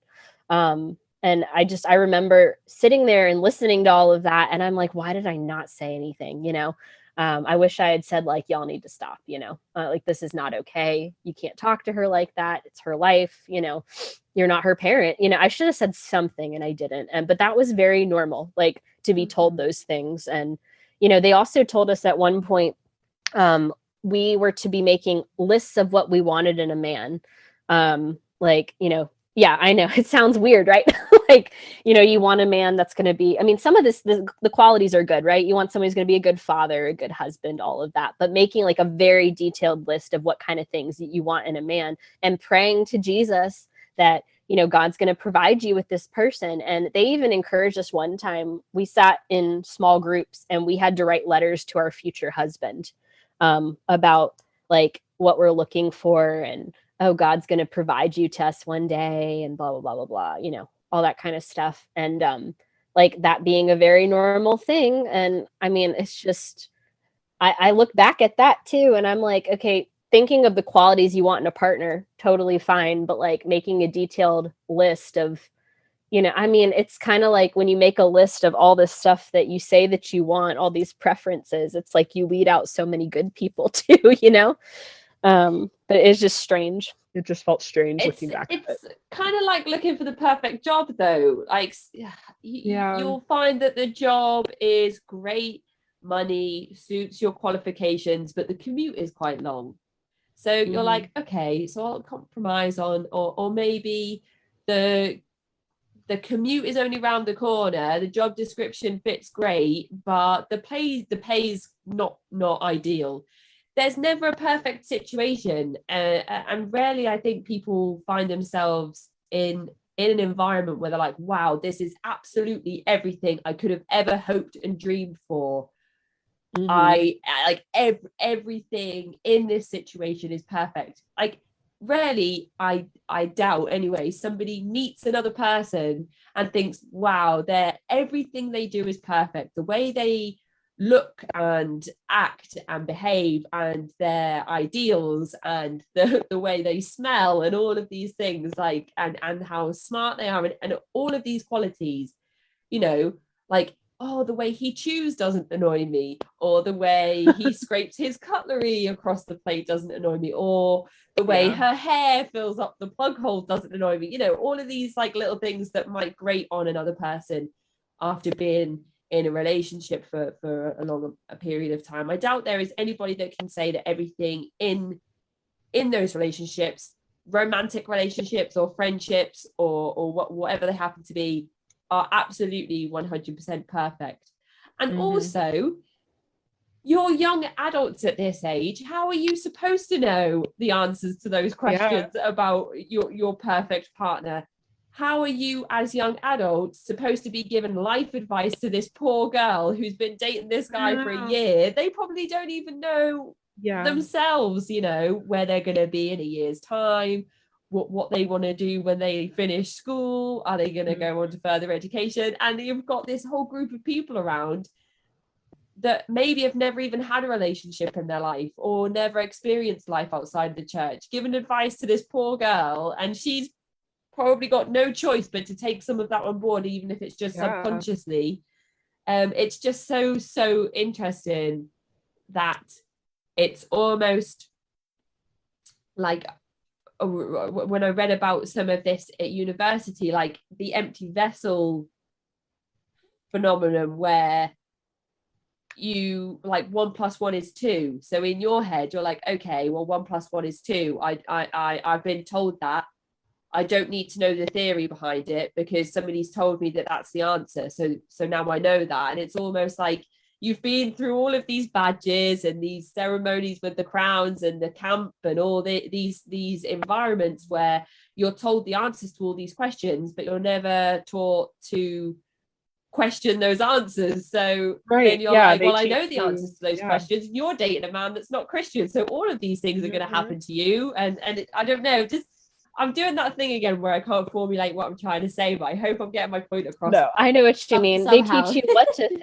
Yeah, they teach you what to think, not how to think, you know. And they told us, like, if you pray about this and if you really are seeking out this godly Christian man, like, God is going to provide that to you. Like, it's going to be like a gift, like, you know, it will happen, you know. So, like, I mean, when you tell a group of girls that who are already highly sheltered and all that, and then they know that one of their peers is dating someone who's not a Christian, I mean, they all like ganged up on her in no time at all. It's sad to think about now. I feel so bad. And like, I should honestly reach out to that girl and be like, I am so sorry I didn't say anything like over a decade ago, you know. And she and I are still friends on Facebook, so I'm sure that she remembers. But she's you should speak to her and ask her if she would be interested in giving us her insight on that experience, even if it's just in written form, so that we can go back to the listeners and say, this is how that moment felt for her, being told these things, and the reaction that she had to that, and then the decisions that she made following that, whether it was just to never go back to that group again, or whether it was to distance herself, unfortunately, from that partner at the time, or whatever it was. But it'd be really, really interesting to know the outcome from that particular event, because then we've got it from you as a sort of witness to that event, and her as the person being almost attacked, I would say, on some level. And that wasn't the only time that kind of stuff ever happened. I could talk about other stuff too. There were lots of things that happened in small groups and were said in small groups that really should have been reported to a parent or to a professional or to the authorities, and like nothing was ever said because, you know, people believed what these adults were telling them and no one questioned it. I'm sorry, I got away from your question though. We were talking about, was it dating? Is that what it was? Yeah, just it's relationships and inside the church. So in addition to that, being told about like what kind of person you should be dating and that kind of stuff, they were very, very against homosexuality. There's a verse in the Bible that was quoted all the time. And I mean, there's many verses that I could pull out about how those who practice homosexuality will not inherit God's kingdom, meaning you will go to hell if you are, you know, into the same sex or whatever.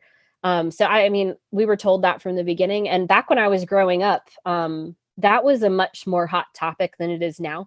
I feel like in this day and age, people are much more accepting of that kind of stuff. And even churches, like you'll go to churches where they are like totally fine with it, you know, and they're affirming of all of those things, you know.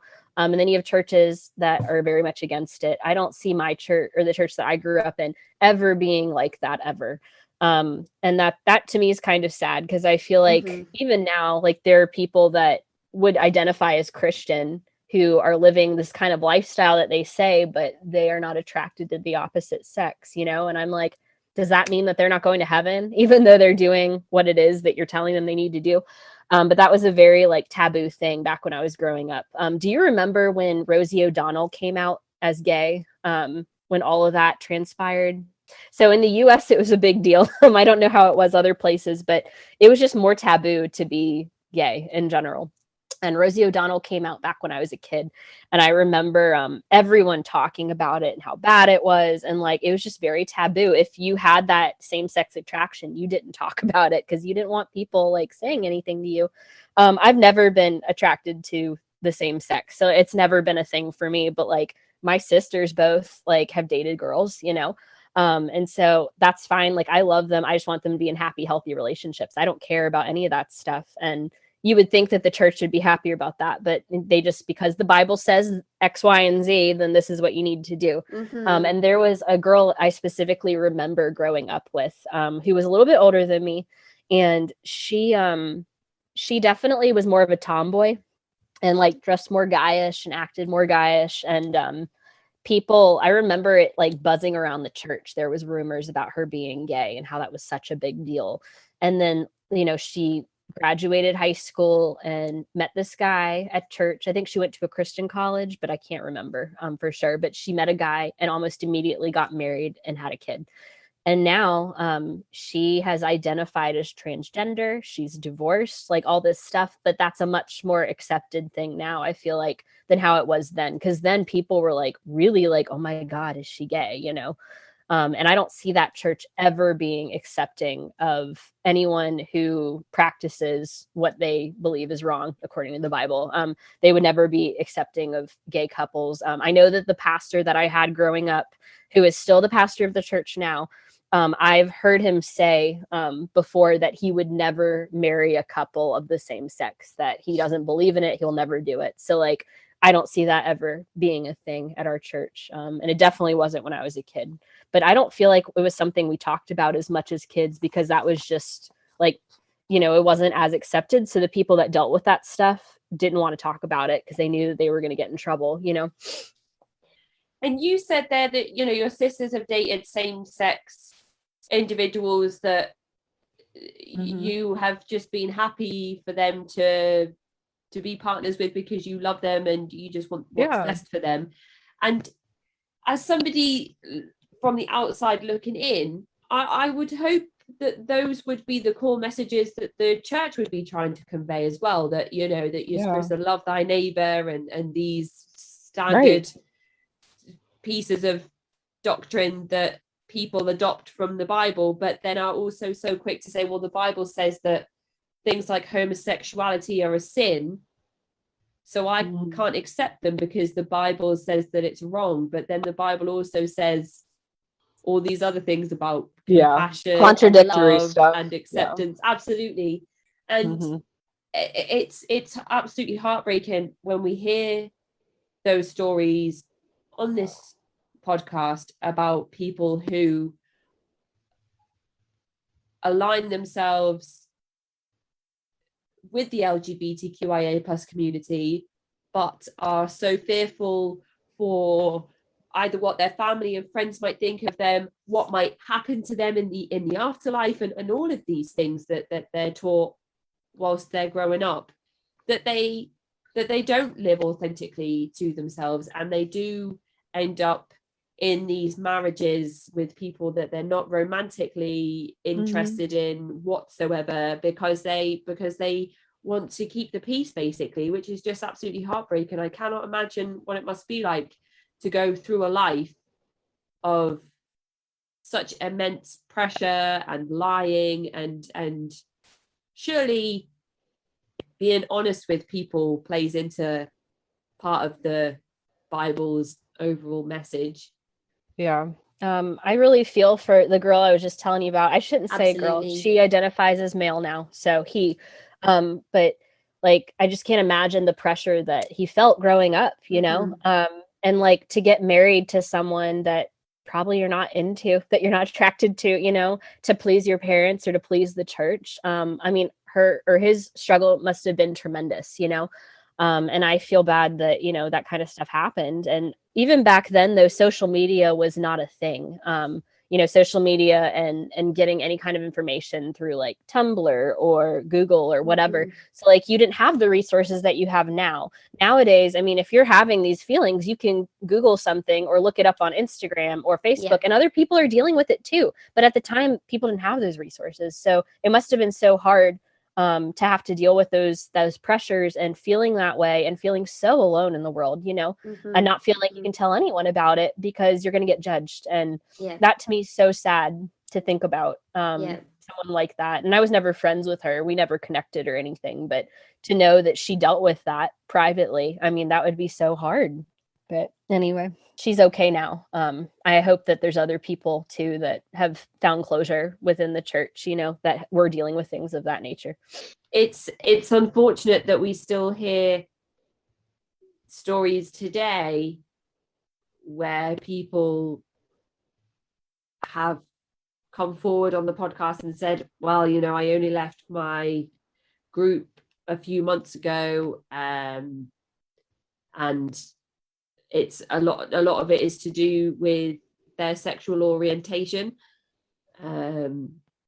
and so that leads me to think that there are a substantial number of people within these congregations across the world that are feeling the same levels of oppression and isolation and difficulties. And so I think it's always important just to highlight the fact that it's never been okay. Mm-hmm. And I'm not saying that it's less okay today because we're kind of making progression with changes in legislation and the way that people are thinking in this day and age. But with those things in consideration, it's all, I wonder if it's almost even more difficult because people that are hiding inside these groups and not coming forward as being attracted to the same sex or being part of the trans community or whatever it is that they could be that they could be experiencing.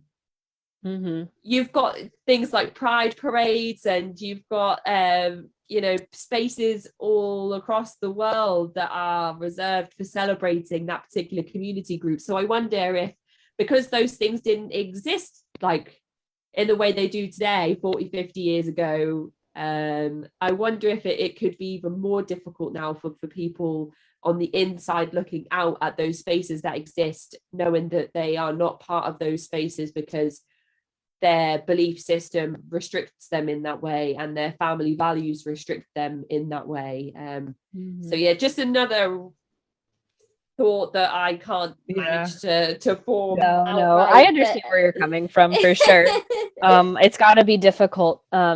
But I think what's also interesting though is how much they limit that kind of stuff. Like, oh, you can't date the same sex. It's wrong. You have to date someone who's a Christian.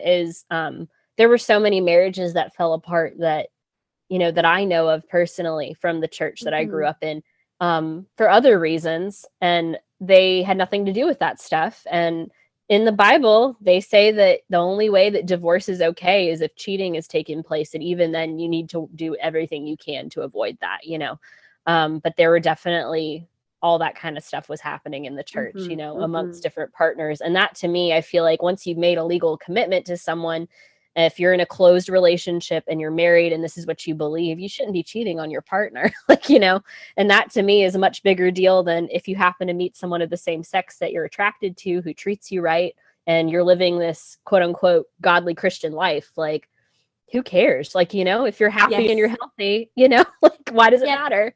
And that is another thing. That's a thought I had earlier and something that I've mentioned before as well. You're absolutely right.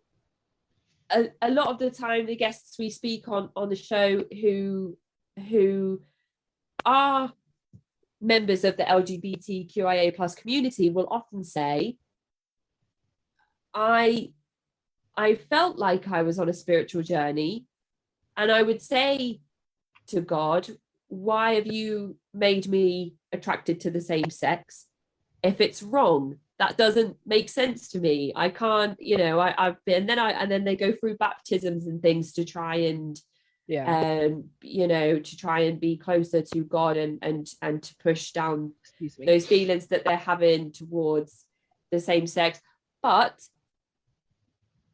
because it's not a lifestyle choice, and I've said in another interview, it's like me turning around one day and saying, oh, I've decided to be vegan. It's not, it's not just a decision that somebody can make, and then they can't just decide one day to be attracted to the same sex, which I think is often a misconception with a lot of these insular community groups that say, well, she's chosen to be gay or he's chosen to be gay or whatever.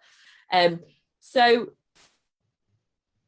it was a thought I had earlier when we were talking about modesty and how women should dress a certain way, should wear their hair a certain way. Men are expected to dress kind of, with things like Jehovah's Witnesses and Mormonism. They're supposed to dress, you know, kind of like in their Sunday best and things like that. But what about people that perhaps can't afford those clothes and perhaps can't live in like nice houses with kept gardens and be as modest on the outside as they are on the inside? I put in inverted commas again. So, or air quotes again. Yeah. If people are, say, they don't have enough money to access the things that might make them look presentable in the way that the church thinks they should be, does that make them less holy? Does that mean that their relationship with their chosen deity suffers because they can't be that level of presentable? Or I know what I mean in my mind, and I think I've said it before on the show, but it's kind of similar to the relationship question that we posed, that we've been discussing at length. Like, if you are attracted to the same sex, does that mean that you're less holy in yourself? If you can't be as modest as somebody else, does that mean that you're less holy in yourself? Like, all of these things are like circumstantial, and I feel like it's not fair to just say like, well, they can't be good Christians because they don't dress a certain way, and they can't be good Christians because they're attracted to the same sex. Right, exactly. It's very black and white, right? Even though it seems like really gray. Like, it's, you know, they constantly being told we're these sinful, horrible beings, but then, oh, like, God loves you. You're, you know, like, you're a gift from God. And, you know, it's, and I'm like, okay, so you're telling me I need to do this, but it just seems contradictory. We're supposed to love everyone as they are, but then, you know, oh, well, this person, it's hard. And I feel like so much stuff happened in the church that was just as bad as anything else they would deem bad. You know, we had a few cheating scandals within our pastors that happened when I was going to that church. And it's like, those people didn't always get held accountable for things. And I'm like, that's not okay. There was one point, I don't think we've talked about Master's Commission, have we? Have I brought that up? No. Master's Commission, that's a whole other can of worms. I never was part of Master's Commission, so I can only speak to what I saw, but there's a program, another AG program called Master's Commission, and it's kind of, the best way I can think to describe it is it's kind of like an internship. Usually the kids that join, they usually want to either work in the church, they know for sure they want to work in the church, or they aren't sure what they want to do after they graduate high school. And so they decide like, oh, well, I'm just going to do this for a while until I can figure it out. They call it like a discipleship program. It lasts like a year or two, depending on how you sign up. It's about the same cost as what a semester or a year or two of college would cost. So it's like the same equivalent. But they house you, and you have to take Bible classes, and you have to basically just do whatever the church says for this length of time, because you're interning with them. So they call it, a discipleship program. Trying to find the exact wording here. If according to their website, it says the students pledge a year or two of their lives to study the Bible, memorize scripture, and work in the ministry. So that's part of it. But when you're doing that, you're getting all this, you know, Bible training and brainwashing. And some of these kids come out of it becoming missionaries or working in the church. And some of them decide like, they just wanted to go on a spiritual journey and intensify their relationship with God and figure out what it is that God really wants them to do with their lives. And they finish Master's Commission, and they go on to do other things like go to college, practice a trade, whatever it is. So at our church, we had a chapter of Master's Commission at our church. They're all over the country. It's an AG program. So they're always hosted by an AG church. And one of the chapters was at our church. And so there were a bunch of kids that enrolled. We're a bigger city, so a lot of kids from smaller cities that attended AG church in those places moved to our area and attended church there and became Master's Commission students there. And we had a guy that was running it. He was one of the pastors at our church. And I mean, he was young-ish. He was like in his mid-30s maybe. But he ran this program and hosted this program. And later on, it came out that he was having a relationship with a student, and he was married with, and they didn't have any kids at the time. They do now. They're still together. And usually what would happen in the church is if you find out that there's some sort of cheating thing, then you'd get fired. He got up in front of the church and apologized and said he sinned against God and his wife and the church, and he wasn't a good leader, and apologized in front of everybody. And he resigned. But then 6 months later, they rehired him again. I'm like, what the heck? Once everything had blown over. Yeah. And I mean, it was crazy. But then literally a couple years before that, we had a minister at our church. He was the music minister. His secretary, it's the age-old story, right? Him and his secretary were, they didn't ever do anything sexual, but it wasn't an appropriate relationship that was headed in that direction. Someone found out about it and told the pastor, and they immediately fired him, without any question. And I think it was a political move at the time because he was the last pastor on staff that had been hired from the pastor before, and they had a new senior pastor in place, and he was the last one. So it was a good excuse, and they terminated everything, and he was gone. And then, the church immediately 360, there's a lot of changes that happened in general, just with the style and everything. And then he got fired, but then the other guy he resigned on his own. And then 6 months later got rehired back to the church. And he was straight up cheating on his wife. It wasn't he was just, there was a lot more stuff going on. And it's how in the world can you justify one over the other? But then you're going to turn around and tell people, you can't have sex before marriage, and you can't date anyone of the same sex. It's wrong. And you can't wear this kind of clothing. And I'm like, okay, all this other stuff. I'm like, he cheated on his wife straight up, and not just cheated, he cheated with a student.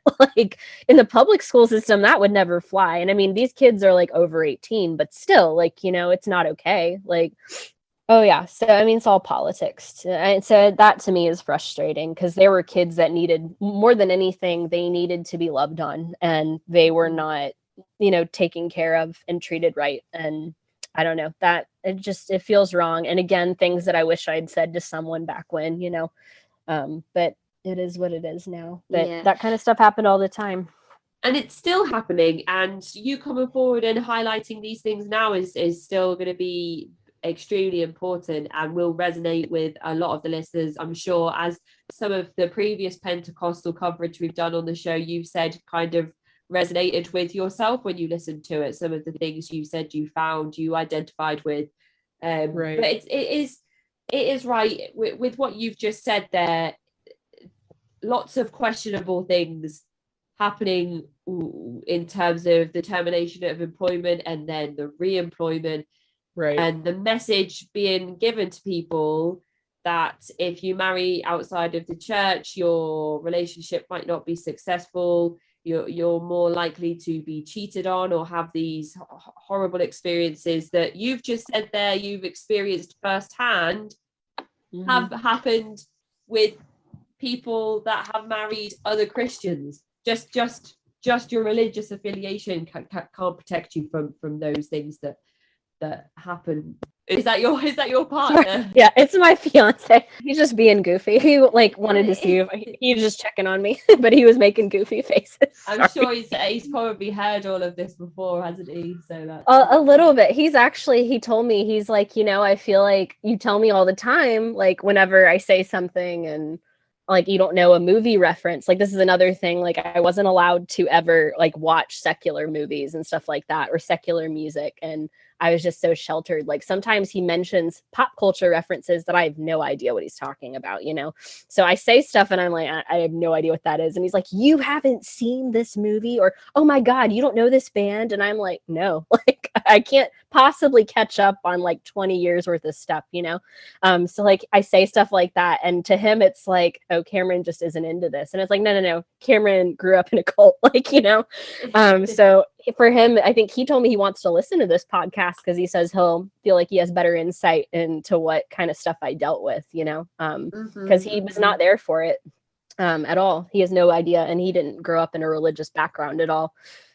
He had a very normal, charmed life growing up with a happy family and a sister and, they're very nice people. So I think for him, this will be good because then he'll be able to see it more. Because I'm happy to talk about it, but where do you even start? Like, experience like that. Yeah, so. And we only have a chat for a couple of hours on this show, but there's always, I always say, we've only scratched the surface.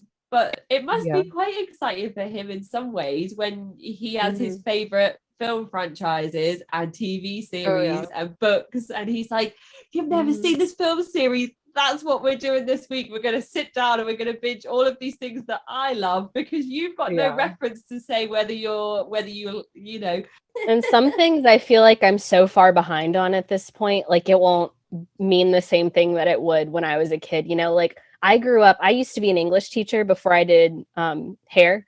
And so when I taught English, I was teaching books and stuff. But like one huge part I remember from growing up is the Harry Potter series, Well, I wasn't allowed to read Harry Potter because it has witchcraft. So my parents never let me read it. But that book was like, I remember in college sitting in a young adult literature class, and we were talking about the history of young adult literature and how it came about, and how Harry Potter was like the tipping point for most teenagers. Like that's really what defined the young adult literature movement, and how kids like were reading these books at like, a crazy rate, and like couldn't get their hands off of it, like had to keep turning the pages. And like, it starts off with like kids our age. Like when that book came out, these kids in the book were our age, like Harry was around my age, and, Hermione and all these characters. And like all my friends were reading it, And I like never got to experience that part of the movement of young adult literature because I wasn't allowed to read it. Because when I sat down to try and actually read Harry Potter, it just didn't mean the same thing as it would have when I was 13 or 10 or, So some of this stuff, it's like I've gotten caught up on a lot of things, but some things I feel like I've missed the boat. Like, I just can't, like, I can love Harry Potter, but not in the way I would when I was 13, where I fell in love with books. You know what I mean? Like, so it's just different now. But like stuff that you didn't think would impact you, or it does. Like everyone talks about like, all these bands. Like I remember when Evanescence came, you remember Evanescence, and they came out, Bring Me to Life. My God, I saw them in concert a few years ago. They're awesome. But when I was a kid though, like that song Bring Me to Life was huge. Like it had just come out. Everyone was singing it. I remember getting on my computer and downloading, Kazaa. You remember Kazaa? Yeah, like burning CDs and stuff. Like I'm really showing my age here because now it's like, with us it was LimeWire. I don't know. LimeWire. Yep. I downloaded it and burned it onto a CD with some, other songs that I liked. And my parents saw that I downloaded it and researched the band. And I mean, they're very gothic and, looking and all that. And so they looked up her and they looked up the song lyrics. Like, nope, you can't listen to it. Throw out the CD, and like, that's how they were like, and so there were bands where I never got to explore past, the initial, I guess, whatever was popular at the time. But I'm like, I missed out on so many things. It's so sad.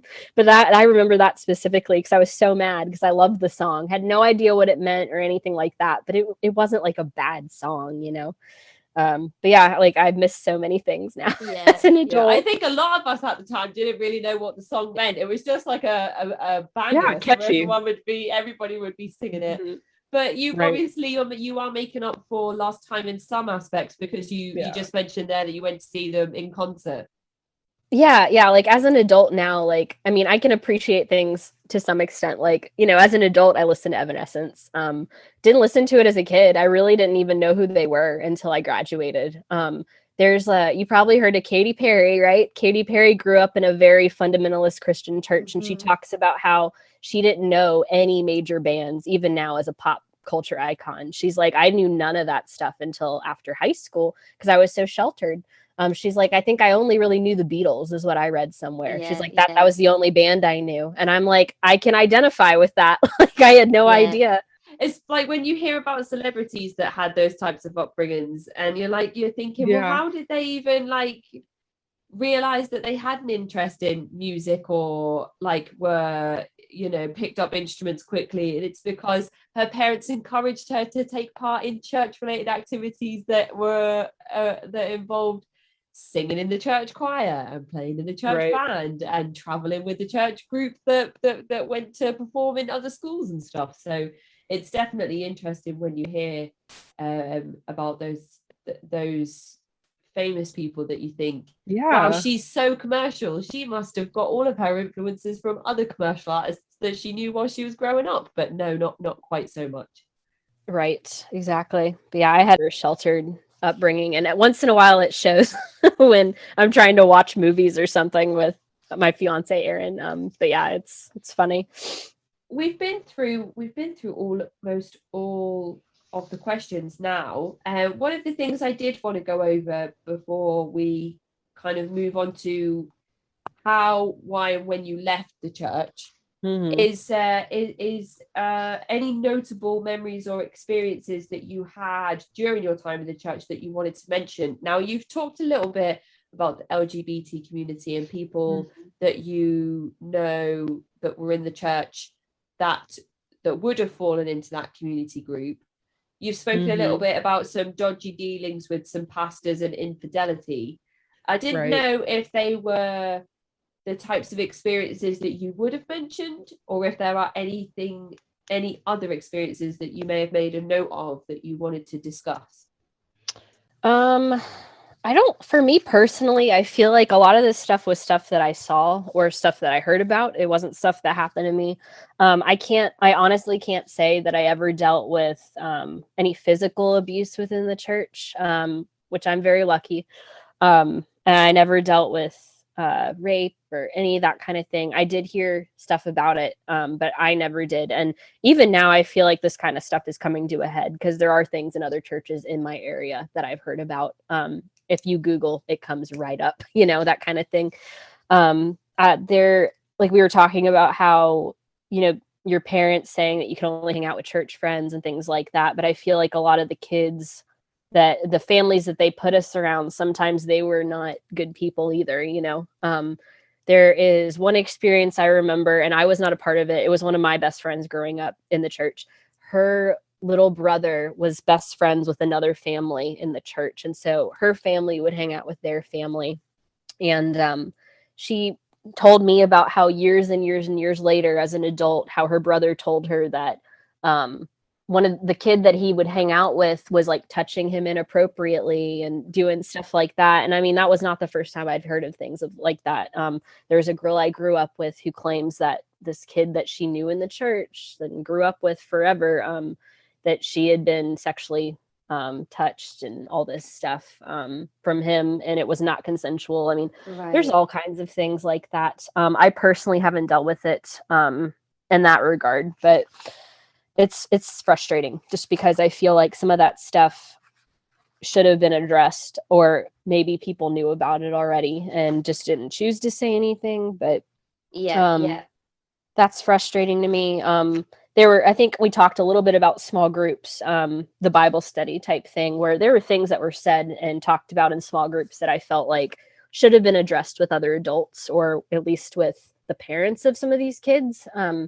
And like, there was one time I remember this girl that I grew up with, her brother mysteriously died of a virus. I should send you the link to the news article because this was like years and years ago, but it's still all over. But she had a little brother and a little sister, and her little brother went to school one day and caught some sort of virus. It was just a random virus. It wasn't anything special. It wasn't like COVID, or the flu. It was just a normal virus, but it attacked his heart. And he died like within a week. Like, it was just one of those random cases. It could have been anyone. Like, there might be 1,000 kids that get sick with a virus, and it's just the random one kid who gets a bad spout of it. So it was a very random thing. No one saw it coming. He was extremely healthy. It attacked his heart. His immune system couldn't get to it, whatever, and he died. And I remember her coming to church and coming to small groups like months after this happened. And she's about my age. And we were talking about having friends that are supportive and good for you and support your religious beliefs. And I remember specifically her talking about how she has a friend who dealt with some other trauma, I guess, at home, and how she was trying to be a support to her. But she says in a very vulnerable way to all of us, she's like, you know, it's really hard for me sometimes to listen to other people's complaints because I had to deal with my brother dying, you know, and it's hard for me to listen to that and not think, well, at least you have your family, or at least you have your friends, or whatever. Like, you have no reason to be upset about whatever it is. Like, I dealt with my little brother dying randomly as a kid. Like, that was so difficult, whatever. And so sometimes I feel like I'm not being like the example I need to be, I think was the wording she used. And that was just her sharing a piece of her heart, talking about, look, my brother died. Like, I shouldn't, like, when I don't want to hear you complain about your petty little life things, you know, totally valid. And she's saying this and we're listening. And our small group instructor says something along the lines of, oh, well, you're either for God or against God. Like, because that's in the Bible. She's like, you're either being an example and being the kind of person you need to be for Jesus, or you're not. So pick one. And I'm like, you're going to tell that to a girl whose brother died from a virus, like, months ago? Like, what the hell is wrong with you? And I just, after that moment, I think that's when I checked out of small groups. I'm like, I should have said something. I'm like, why did I not say anything? You know, but she was an adult. And I was like, you know what? Like, if she says this, then whatever, like, I trust her, I believe her. And I'm like, how can you possibly tell someone who lost their sibling randomly? Like, it wasn't like, you know, they'd been sick for a long time. It was literally out of the blue, lost her brother, and tell her, you need to be a better Christian example. Like, what's wrong with you? You're either for God or you're against God, like, essentially. And I was just like, I'm done. Like, you know, and so that kind of stuff happened. There was another girl who was dealing with trauma at home from her dad. And like, instead of telling the authorities about it, they gave her a mentor, and they had an adult like talking to her every day. They had me helping mentor her. And I'm like, all I could think was, why are we not talking to like a social worker about this? Yep. You know? Yep. And even now, like, I mean, we're friends on Facebook. She's a sweet girl. She's messaged me actually like a few months ago. She messaged me and was just like, hey, I just want to let you know that I was thinking about you. Like, I hope you're doing well, whatever. Super nice person. But I'm like, I wish I could go back in time and had notified somebody of what was going on at home with her dad. You know, he was clearly doing something, and something bad was happening, and no one said anything. And these are adults that we trusted. And there's so much of that. Like, you know, I can get past a lot of the stuff that happened at church, like, you know, believing whatever it is and indoctrination. But when it comes to people's safety and people's mental health, that's where I really like get frustrated, you know. There were people that needed protection and love and care that weren't given that. They were just given a Bible, like, you know. And I mean, I remember too being in a third world country, you know, on a missions trip, and telling us like, do not give homeless people money, because then you're teaching them dependence. And like, some of these people were really bad off in a third world country. I'm like, if I want to give someone $1, I should be able to give someone $1. Like, what's the big deal, you know? So it's just that kind of mentality. Those are the things that I think stick in my head the most, are those kind of experiences. And there's many more. Those are just a few that I really remember. So it's just frustrating stuff that I could see. It's unfortunate about the messages that are being given to your friend suffering at home and your friend who lost her brother, because it would be, I think it might almost be natural for them to be questioning their relationship with God at that point, when those things are happening to them, if they feel like they are good Christians, but they have had these awful life experiences happen to them. And then you've got instructors basically just saying, well, be a better Christian or don't be Christian at all. Awful, like one awful message to give to somebody who's thinking, why would God take my brother away from me in the first place? Right. I remember going home that night and telling my mom about it. And I was like, you won't believe what my small group leader said to this girl. I'm not going to give her name because I don't want to violate her privacy, but she, I said this, you know, she won't believe what she said to her. And I told my mom the whole thing, and she agreed with me. She was like, you know, that's awful. I would never have said that to someone whose brother had just died a few months ago. That's horrible. And I'm like, thank you. Like, I'm not the only one who feels that way. And like, my mom believes, you know, the same things as she did. But I'm like, if someone else identifies with that and who is a devout Christian, you know, I'm like, there's something wrong here, you know? So it's really sad. Oh, back to, you were talking about homosexuality. There were several times where, I mean, I wasn't there for it. My youngest sister was. She told me that there were altar calls that were done where they targeted specific teens dealing with homosexuality, same-sex attraction, and talking about how you're going to die and go to hell, and like doing altar calls and all this kind of stuff. And kids are like crying and like, just really shaming them for that kind of stuff and telling them to come forward so people can lay hands on them and pray. And like, I mean, she told me that was like where she was done with youth group after that too. So, I mean, it's that kind of stuff happens a lot, apparently. It's just not something I saw as frequently growing up because it wasn't something that was discussed. But I think the LGBT movement is a bigger thing now than it was. But apparently it's still, they're really targeting those people even now. And that to me is really sad. I think that's all I can think of at the moment. I think we've covered a lot. We have. Yeah. So that leads me on nicely to the next part where I ask you, when, why, and how did you finally decide to leave the church? There was a moment where I was in college and I was very active in the church for years and years and years. A lot of people kind of after high school, if they don't want to be a part of it, they quit going. I still stayed very active and very like true to the faith and all that, because I believed that, if I'm doing this, like I have a purpose, like I have a greater purpose, like this is what I'm called to do, So after I graduated high school, for a couple years after that, I stayed with it. And when I was in college, and I had been praying, like I had been told to pray for the perfect man and all this stuff. And there was a guy that I met who, he didn't come from an AG church, but he was part of a fundamentalist Christian evangelical church. So very much similar to the same values that I held, and, mission sending base and all that kind of stuff. And he and I started chatting. He was in the military, but he was telling me all the things that I had been wanting to hear all those years, about how like, oh, like you're the person God has like told me to be with, and like we're going to be together, and Jesus wants us to be together, and I've been praying for you my whole life. Like all this stuff that I had literally been told almost verbatim from adults in my life. And so I really thought that he was going to be the person I'd marry. And he went off to, I think it was Afghanistan or Iraq. I can't remember now. That was so long ago. But he did his deployment there. And a couple of weeks before he got back, he broke up with me, which breakups happen all the time. That's not like the defining moment I lost my faith or anything. But I had found out that in the middle of all of that stuff, he was talking to other women and all this kind of thing.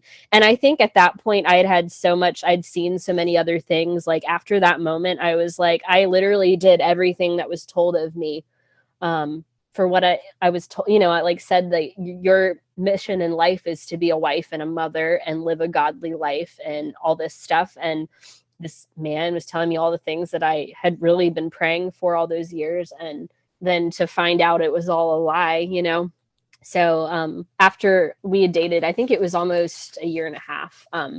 At that point, when we broke up, I just, it felt like everything I'd been told was wrong, on top of all the other things, because my sister had dealt with a lot of things in the church too, which she honestly, when I told her I was going to be on a podcast, she's like, let me tell her about my experiences. So like she has a lot to talk about too, but she dealt with a lot of trauma within the church too. She was placed in a lot of dangerous situations with people she thought she trusted. And so I had experienced and seen some of that stuff. And I was like, well, if she had been doing what she's supposed to do, it wouldn't have happened, And then as an adult looking back, I'm like, why weren't adults like stepping in and saying something or doing something and all of that. And on top of that, and then feeling like, everything I did was never enough, and I just, at that point, I'm like, this is not for me. Like if Jesus is a real person, and if he really is the Son of God, and if he really did die on the cross for my sins, and he really does love me unconditionally, I'm like, why am I living in such a way that I'm judging other people? Yeah. I'm not like, getting the blessings that I've been told I would get for living this Christian life. Like, and why are the people that I care about and love having to suffer this way?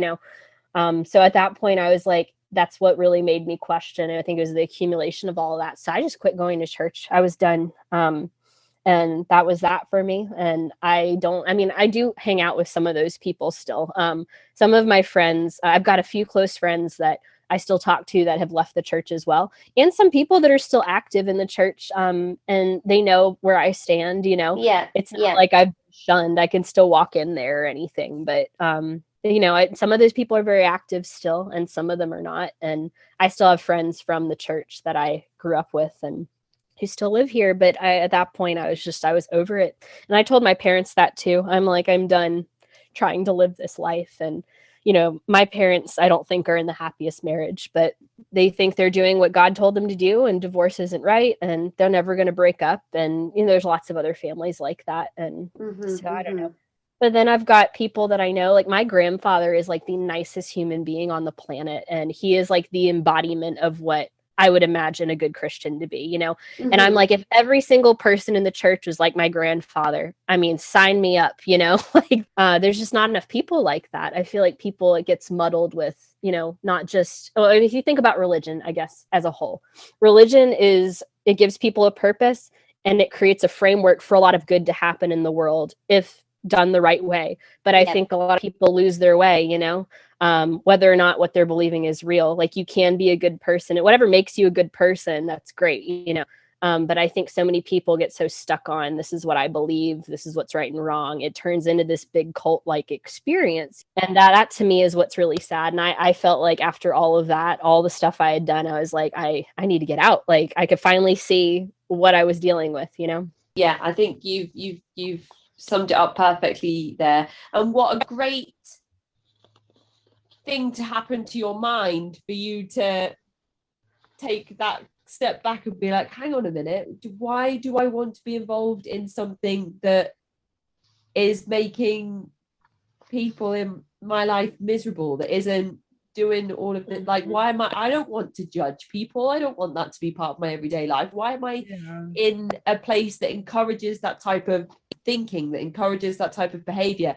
So what an amazing thing for your mind to do, because I imagine that there are so many people that go through life with that ingrained in them, that they don't even take a minute to think, this isn't kind, this isn't nice, I don't want to be this way. So that's really interesting that you had those moments of clarity, and I'm glad that you did, because now you're sitting here speaking with me today, and you, as you mentioned, you're in a happy relationship with somebody outside the church. You've got your 3 stepsons. So you've gone from being in a female-dominated house to a very much male-dominated house, and being on the other end of that. Very different. Boys are so not to be like, boys can't act like girls and vice versa, whatever it is, gender stuff, but like they're all boy, like in general. So it's like they care about like video games and Fortnite and sports, and I'm like, I do hair and makeup.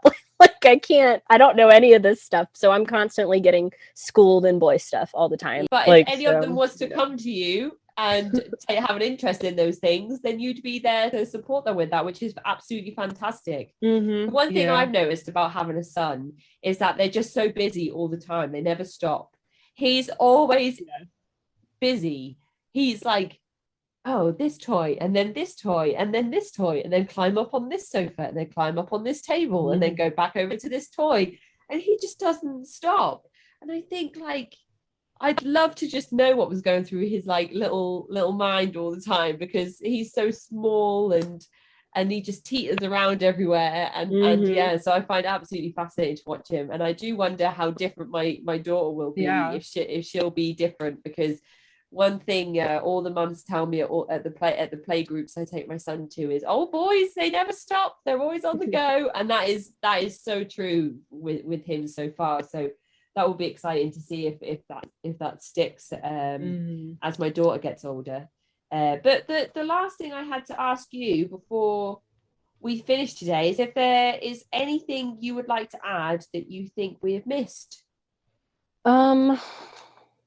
No, I don't. I think we covered everything. I guess the only thing that I would really say is if you find yourself dealing with anything closely related to what I dealt with, If you grew up in a church that was super high control like mine, or, you know, a cult or any kind of control group in general. I mean, I think I had several moments in my life where I had questions and they were immediately shut down, and I immediately shut them up too, right? Like, you know, I remember getting done with missionettes at one point, and just, I don't know, I got home one day and I started thinking about whatever we were learning about in school in my history class. And just, I remember asking her, I'm like, Mom, how do we know that this is the only way, you know?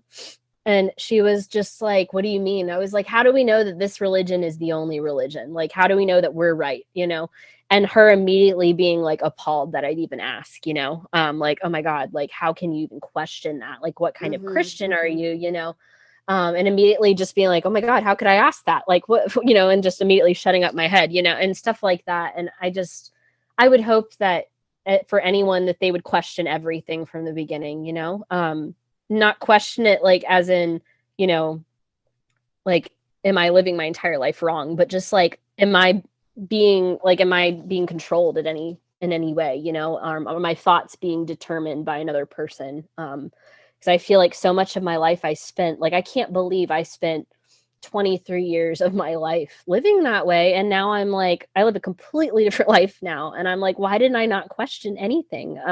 Sometimes I'm really jealous of my sister for discovering things really early on and just like putting the brake on it right away. So I just think that, I mean, I don't have anything else to talk about in terms of what I dealt with, but I do hope that if anyone gets anything out of this, I hope that they do question and that they look at everything before they decide like that they want to devote their life to something, you know?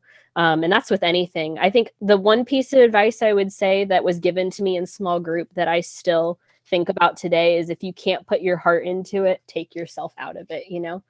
And I just think that that's such wise advice for anything, for a job, for a partner, for, you know, anything you devote your time and money to.